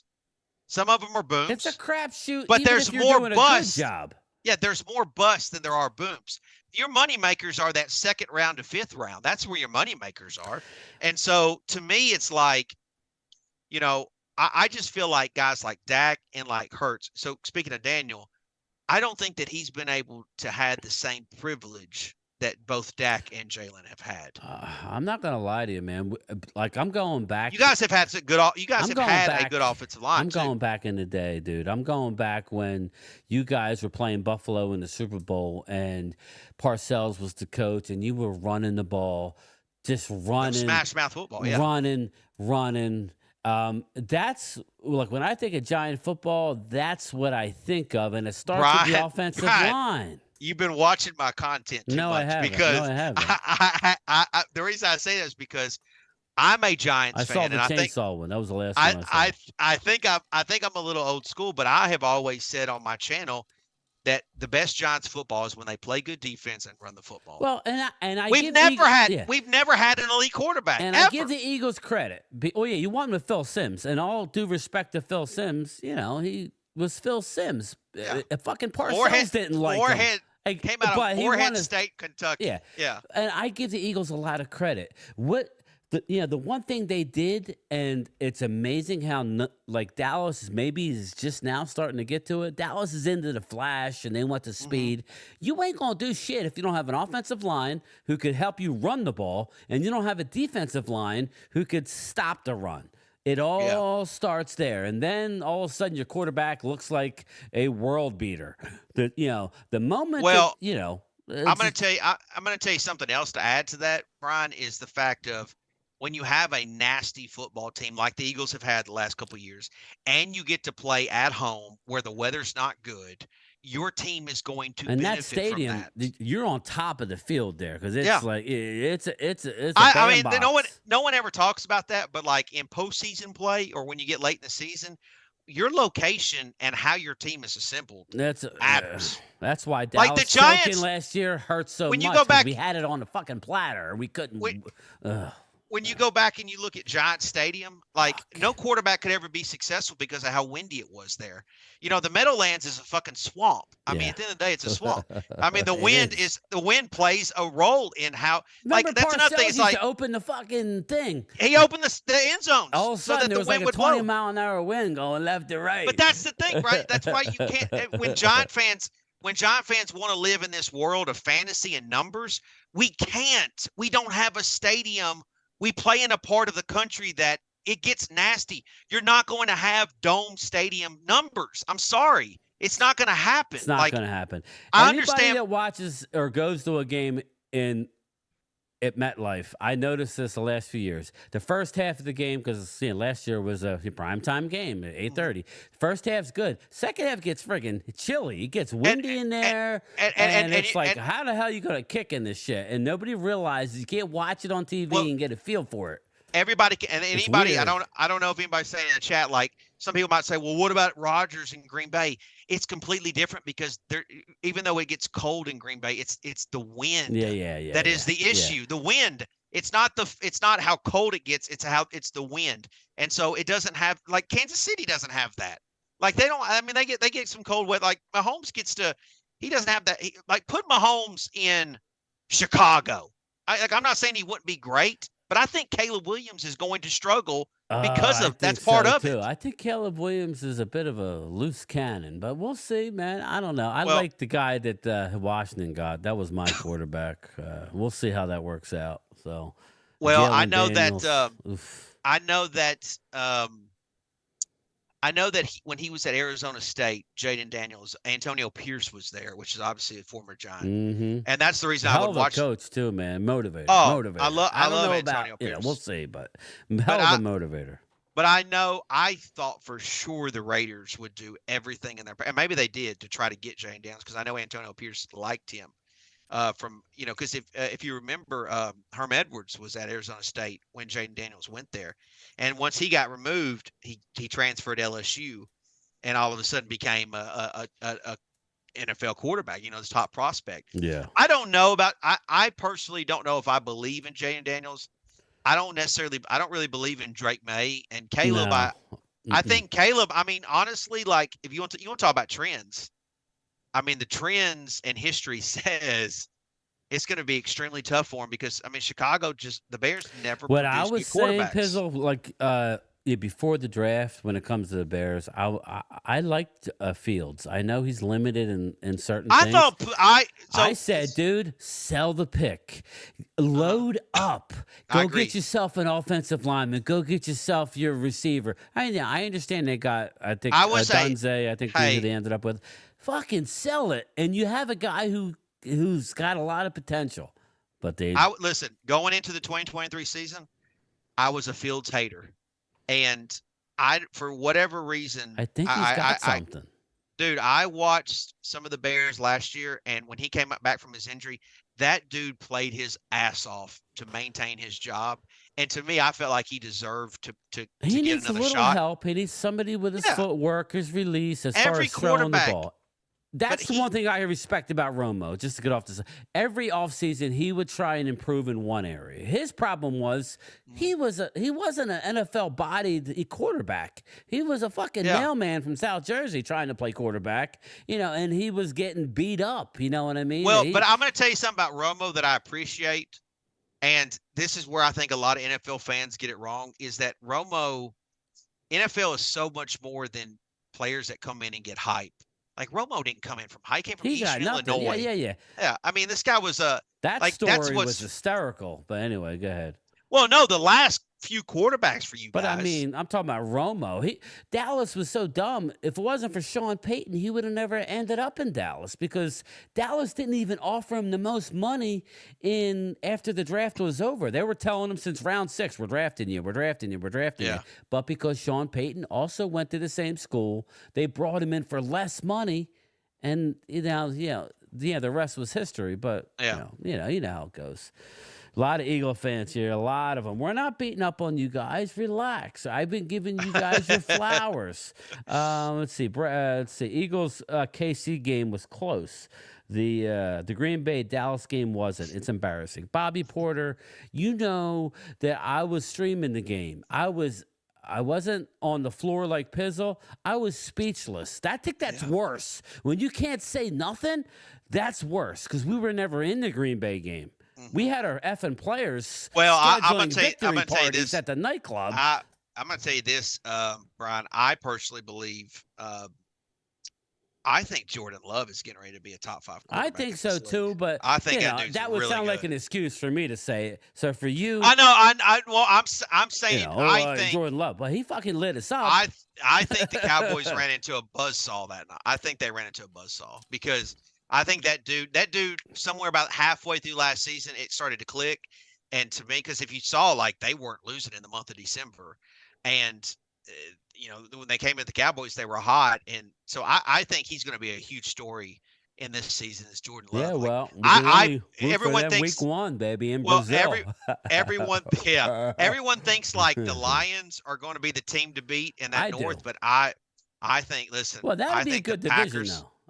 I think it'll be better. I think it'll be better. Good. Well, those two. I think it's always good when the East is good. I don't know, and I don't want to hold you too long, but shout out. We're like 70 strong the whole time. Thanks, everybody. What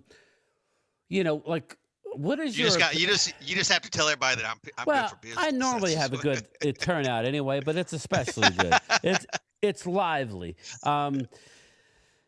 I don't know. I like it when the NFC East is competitive. I don't like it when... I do too. I don't like it when the Giants are a 5-win team and Eagles. Listen, I'm not saying Dallas is winning the division. I think we're going to win anywhere from 9 to 11, and I haven't even seen the friggin' schedule yet. I'm just saying, if that gets hurt, we're fucked. I'm just telling everybody now, we'll win 6. That's just how I look at it. Giants, I don't know. I had Giants winning 10 last year, and I was embarrassed. You ended up, with 6? Yeah. So, listen,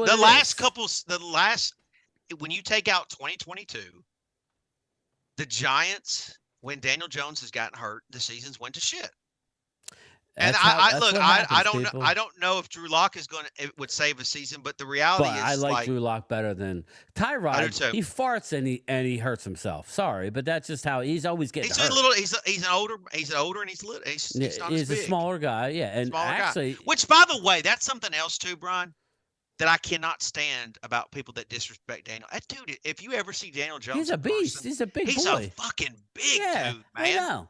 He's a bit like you would If not I'm shit trying talk to him find to a his face. quarterback, the only thing I thought was weird, Pizzle, was when they drafted him. It's almost mentally. I don't know if this was a conscious effort, but it was almost like they were trying to find an Eli clone because he reminds me of friggin' Eli. Somebody Okay. who's not scared. And Eli Okay. gets shits on for the latter part of his career, which I think is a joke because Eli cut my heart open many times. But let me say this about Eli is that Eli was the perfect type of quarterback for the Giants.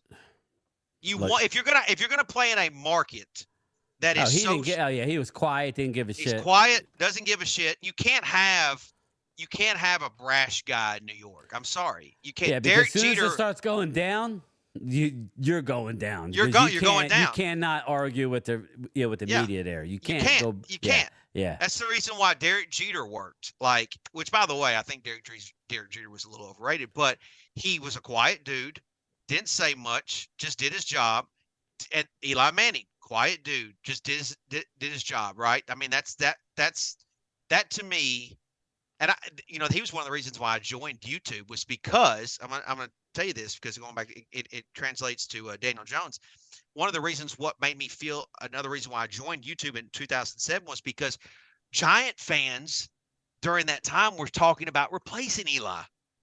Like Eli was on a hot seat because he came in 2004. He had struggled a little bit. Right. And I was like, wait a minute, like we need to support this guy. So I joined YouTube, puts on some damn glasses. Really? and I was like, hey, what am I, I was like, what am I going to talk about? And I was like, let's talk about the Giants and Eli, and because I felt like Eli, and it's funny because I actually have a video before he had won the Super Bowl that year. I have a video saying that Eli Manning was going to win a Super Bowl before he did. And it's probably one of my most accurate videos I ever made. But I just believed in him because again, going back to all of the quarterbacks I'd ever watched for the Giants, I'd realized that his skill set was far greater than any other ones that I ever seen. And I get it. Like when these young cats on YouTube, like that are 20, 19, 20, I get it. Like you haven't seen a lot of good football and you haven't seen a lot of different variety. But that's naive, but man. us older guys, if you're going to be a fan of the sport, at least do a little bit of homework. This is why the little bit of respect that I do have for Mark, I respect the fact of you have seen, because we need to stir up something before you get out of here. But he has seen a lot of football. So older guys in general, like I'll give you another one. There's another Cowboys guy, Shango, obviously yourself. Like older guys, like I know there's a disrespect. Like, hey man, go raise your kids. You don't need to be on YouTube. Like the older generation of fans know a lot more because we've forgotten a lot more. We have. Like I watched Dave Brown, dude. Like I watched Kent Graham. Like I watched Danny Cannell. I watched all these quarterbacks. Danny Cannell was wearing 13 before OBJ. Kent Graham was wearing 10 before Eli. Dave Brown was wearing 17 before Wandale. That's what cracks me up, but everyone wants to move on from Dak. And I know it's inevitable. I'm not saying not, but it's hard when you think to about let the go. history, Quincy Carter. And, think about right. I remember watching Quincy Carter. Come on, man. What are you guys looking at? You guys Troy are hoping Aikman. And dreaming that you catch lightning in a bottle. It don't happen, people. You get a good quarterback, put a team around them. I don't mean to be disrespectful because I know he's a legend, but Troy Aikman wasn't a great quarterback. He was on a badass team. He didn't put the numbers. I know what you're going to say. I know, but what I'm saying Look is, back if you at put some of the fucking beatings he took, and yet he I get that. All I'm saying is, if you put prime Troy Aikman on the field, you put prime Dak Prescott on the field. Yeah, I got you. I know what you're saying. I don't think again, that's Dak will I don't know what a the fucking sure pass that's out in the middle of nowhere. Troy was bang, bang. All bang, I'm saying bang. is that when I look at players, it's my hard favorite for me to team, say that, Pizzle, because we got 3 Super Bowls with Troy, and he was the most accurate passer ever to look. I think Tony Romo was great. I think he had his moments of being great. Yeah, I know, but he just wasn't, all he didn't I'm have the saying body. is He like couldn't stay healthy. No, man. I get that, but I'm saying like when you watch enough of your favorite team, and then you watch this position, That's Like, why, it's like, why are I we still moving think. along? Why are we moving on from Daniel when he has all the tools, but he's never had an offensive line? Dak, who are we going to get right now that's better than Dak Listen, Prescott? and I don't I know fucking get it. What do you people guys may want? people may think I'm crazy, but if my life was on the line and I had to pick between Tiki Barber or Saquon Barkley as my running back, Oh, give me Tiki Barber. yeah, absolutely. I'm Give me sorry, Tiki Eagle Barber. fans, but Like, Saquon is going to break your heart. I'm sorry. oh, I I think hate. he's going to break their heart too. And again, in saying that, if he's going to be spectacular at times, he will. I think if they get anything out of him, it will only be for a couple years. I don't think you're going to see a 5-7 year run. You're getting back to early on, okay? Tell me the last team who's won with a bell cow like back, and this is coming from a guy who went with Zeke, and we were like, shout out to the Eagles. I do this all the time. The Eagles are the one that started this trend with going back, running back by committee, and like New England would do the same what's thing. funny is, New England would do the same thing. Not pay a lot of money towards running back, and that's the way to win. Fucking Isaiah Pacheco just bought a house. I was going to say 20 minutes from me. He just bought the house 20 and well, he's a Rutgers guy, right? Isaiah. Yeah, Pacheco, yeah, he went to Rutgers. Yeah. Well, I was going to say Pacheco. It's funny because I remember up near me.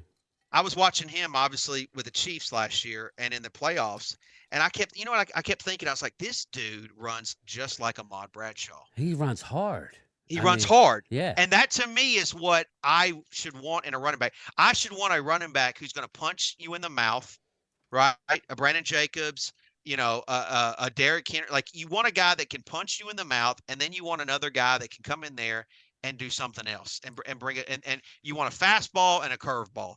And to me, I don't know if the Giants have that currently on their roster, but I'm hopeful that a running back by committee will work a lot better. I like the running back, Devin Singletary. Now, I don't know who else you have in your stable there. I don't think. Well, we've got some young guys like Eric Gray, who we drafted last year. We drafted a guy out of Purdue this year, Tyrone Tracy. Yeah, I think he's gonna. Well, if you saw that the NFL made the rule change on the kickoffs, I think that's the reason why he's been. I think that's why he's been added.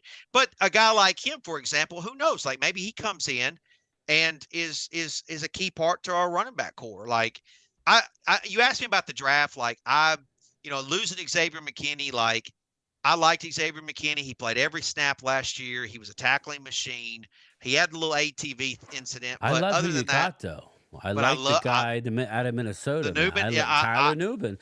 I like him. I was talking about him for Dallas. Believe it or not, if all failed in round one, or maybe dropped down in the upper part of round two. No, I'm happy. I like the kid. I don't know what he's going to be, but I think the reason why I'm happy about the Giants draft class.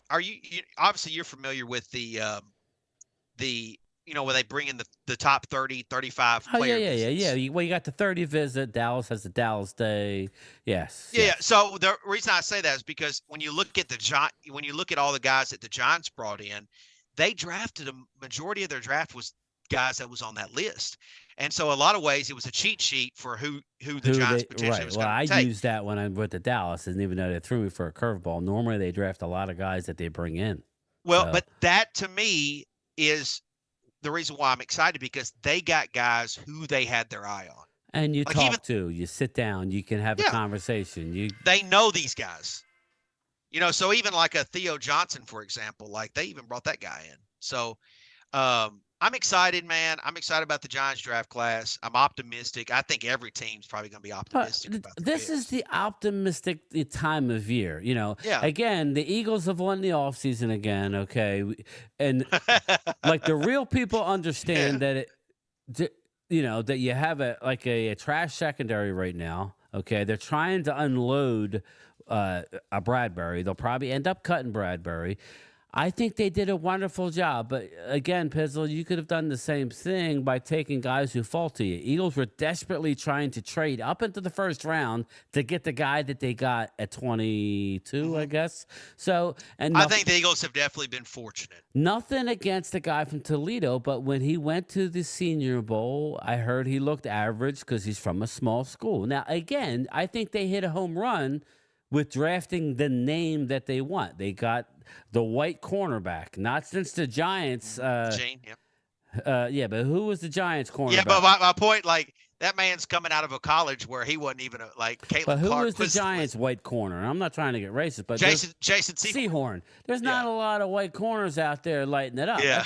That's all I'm saying, people. So he's one of my favorites, man. I love Jason Sehorn, but he's a rare jersey. breed. Yeah, he was. Jay Sehorn was a phenomenal. He was a phenomenal. He got athlete. injury bug too. That was what had. Yeah, he got hurt because he wanted to be on the special teams. Yeah, they had him on the special teams. Yeah. He got returning kicks. Yeah, well, that's going to be interesting. I don't want to hold you too much longer. We're going, but this is a good conversation. The special teams is going to be very interesting. So because where they line up, and you can't move until the ball either hits the ground or into the receiver's hand. I'm gonna tell you, fucking sick. That's going to be an advantage. Yeah. Receiving team all day. I'm gonna tell you the thing that I'm concerned with as a fan is I'm a little concerned about the hip tackle stuff.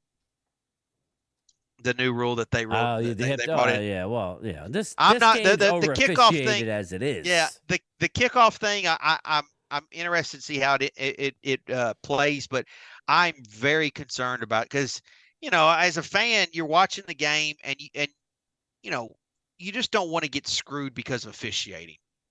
And so to me, like the hip tackle is a thing where it's like, yeah, there's some cases where it's like, okay, that's egregious. Like I understand, obvious, like it's got to be obvious. Yeah.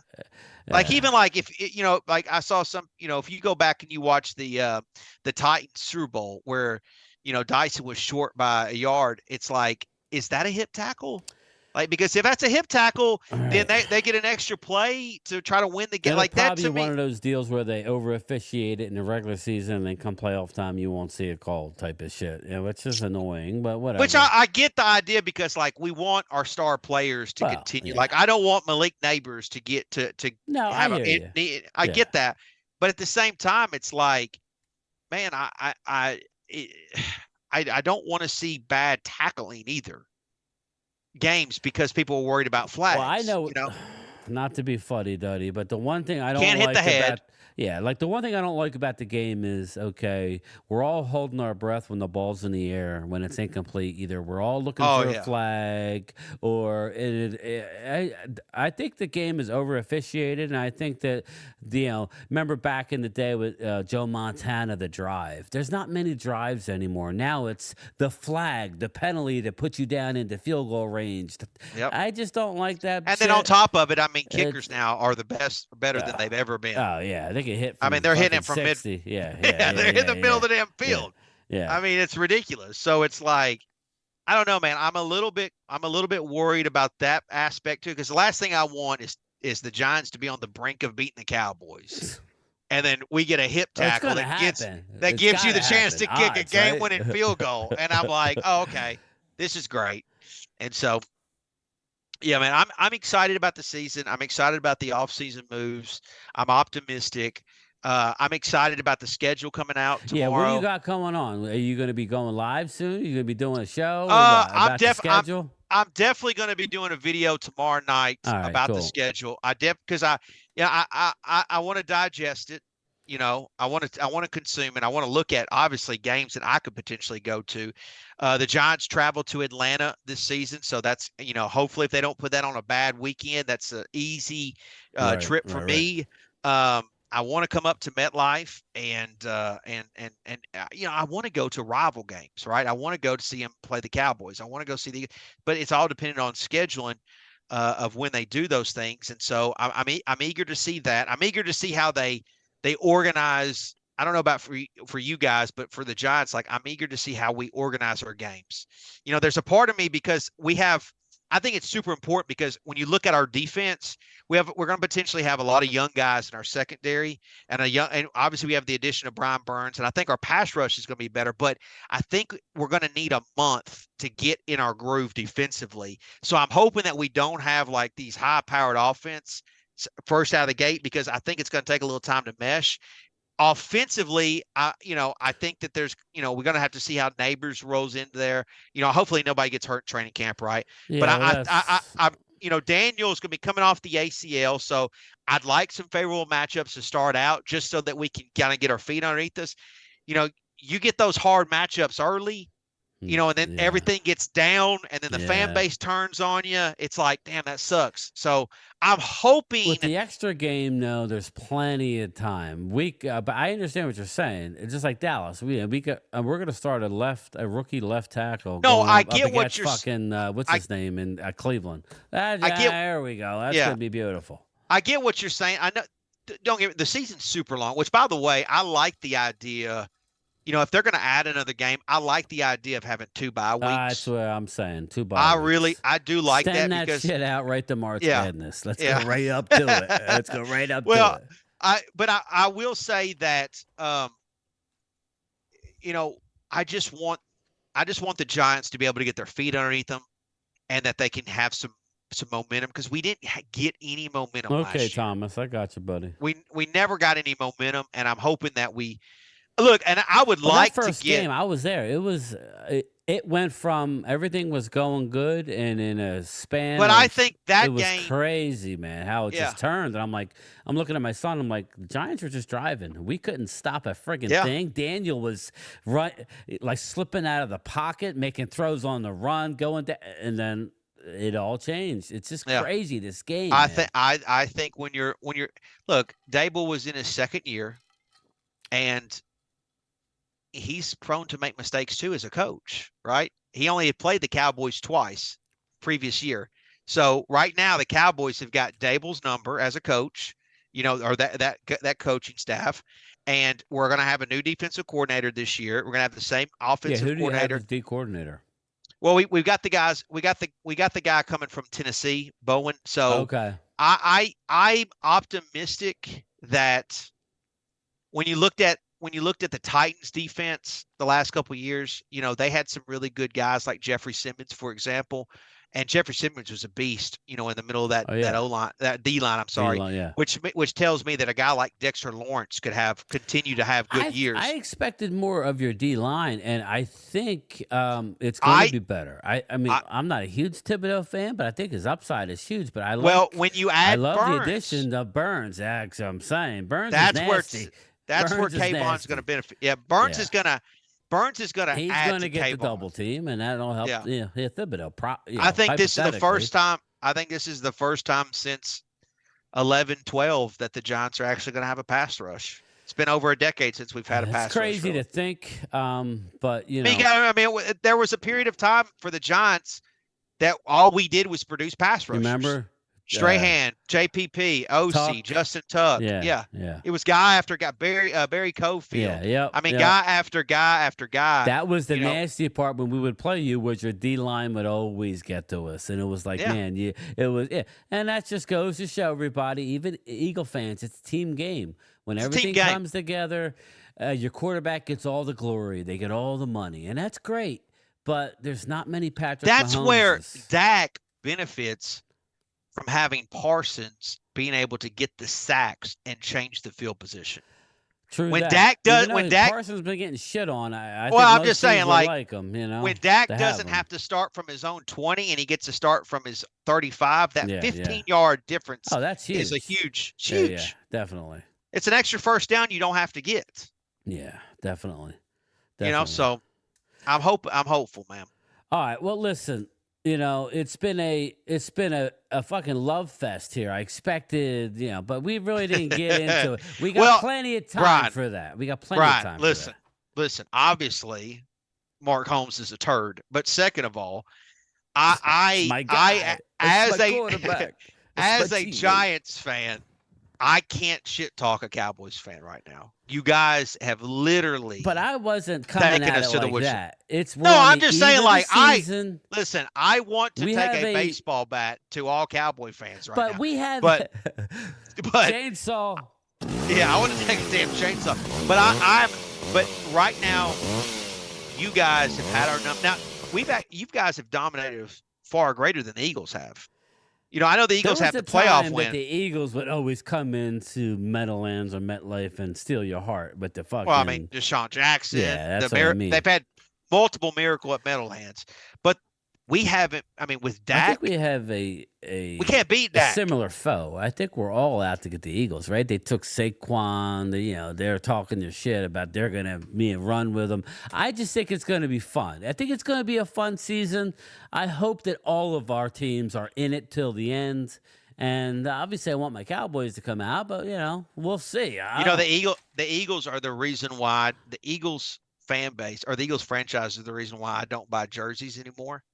I hate jerseys. I have jerseys. I don't wear them. I had or I still do. I still have it. I had a Kenny Phillips jersey, Giants jersey. He was one of my favorite players, and he went to Philly. And I hate looking at that jersey now. I can't stand looking at it. So fucking Kenny Phillips. Yeah, it's one of them things where it's like, man, when you see a player, like I was a Jason Witten fan before he came to of course, the Cowboys. Went to Tennessee. Yeah, I watched him at Tennessee, and I thought, oh man, I love Jason Witten. That'd be awesome. And then he ends up on the Cowboys, and I thought, oh my God, how could he end on the Cowboys? But anyways, yeah, man, I just don't have a. Don't get me wrong. When the season gets here, I will find a way. But right now, I don't have. We all think we're doing something. All I want to do is listen. There's nothing I want more than the Giants to do to beat the Cowboys right now. I hear you. I was worried after that first. Now, right up until that fumble. Mark makes 15 videos a day, and I don't know what he's saying in any of them. There's no substance to it. It's just a lot of, Well, he got jumble. Me today because I'm listening, and he said something about Micah Parsons signed a new deal. I'm like, well, okay, what was that? Here, he signed with Adidas. I'm like, man, you got me, fucker. He's fucking clickbait at this point. But I mean, like, I don't know, man. Like it's funny because if you remember, I offered him. I said, hey, man, let me come watch the week 1 game at your house. I said, let me take my show on the road. And of course, that was the big blow up on Rio's channel. I didn't know about that until after. I'm like, what the fuck happened? No, but let me say that I'm so glad that he blew up, because if I would have had to been in Holmes's house getting my ass whooped by the Cowboys, that would have been terrible for my. Things that would have been for terrible. A reason, Pizzle. Yeah, Things it happened for a reason. Absolutely did. Well, everybody, Absolutely. we've been like 60, 70, 80 strong here for almost 2 hours. I didn't think we'd go this long. It doesn't seem like there's been a lot of downtime. I think it was a hell of a conversation. I hope this is maybe something we could do more or get other people involved. I think it would be fun. I appreciate Pizzle stopping in my mama's basement. Everybody, I appreciate it. Pizzle, is there any last thing you want to say? I have a lot of Eagles subscribers in here. Is there anything you want to say to the Cowboys, Eagles, and a couple Giant fans that are in here? Well, first and foremost, Philly 500 is a geek. He's a nice guy, but he's a geek. He's next. I'm having him on next. I can honestly say I've talked to a lot of content creators off of YouTube, and he's genuinely a nice guy, but he is a geek. I want the Giants to beat the hell out of the Cowboys next season. I want to sweep them. Commander fans, they don't exist to me. And so, yeah, I look forward to the battles between the Giants and Eagles and the Giants and the Cowboys. I look, we haven't had the success, but I look forward to the battles. I'm ready to see them. I'm old school. If you lose the last game of the year, we're all going to go home with a sour taste in our mouth, right? So I know we could look at, after you lose in the playoffs, you can sit back, oh, well, that was a successful season. At the end of the day, it's about the hardware, people. I'm sorry. If you lose in the Super Bowl, nobody gives a shit. So well, that's the comfort that I've taken now I know the Eagles got you one, watch but us get blown out by Green Bay. Yes. If the Cowboys would have rattled off a couple Super Bowls these last decade, I would be steamed. Well, here you go. Right before you go, look at this. I'll put it up. Do you have a monitor? There you go. Let me see. There you go. Look, Dallas hasn't done shit, but we still got 5 Super Bowls there. You got the Giants right there at 4. And look right here. All the shit talking, the Eagles got 1. All right? So all I say is it's not easy to win a Super Bowl, people. And I'm glad you brought that up, because everyone shits on the Giants, but they're one of the most historical franchises. They are. I mean, look, love them or hate them, they are. I mean, 6 is the max, and they're sitting at 4. Like, right. That matters. We haven't done nothing in 30 years, and we're still one behind. Now, don't get me wrong. I'm not happy about that, but that's facts, people. That's just the way it is. Well, if you look at the Eagles too, they're in there with organizations who the Jets. They got fortunate one time. The Saints are the same. I mean, do you remember when Saint fans would wear bags on their face? Oh yeah, I had a bag on my face after the playoff game. But yes, I do remember the Saints with the Aints. Yeah, I remember the Aints. Yeah, the Aints. But I appreciate you having me. I thought it was good, man. I would like to do something then again in the future. I thought it was good. Absolutely. All right, everybody. The Copizzle. I got a little applause meter going.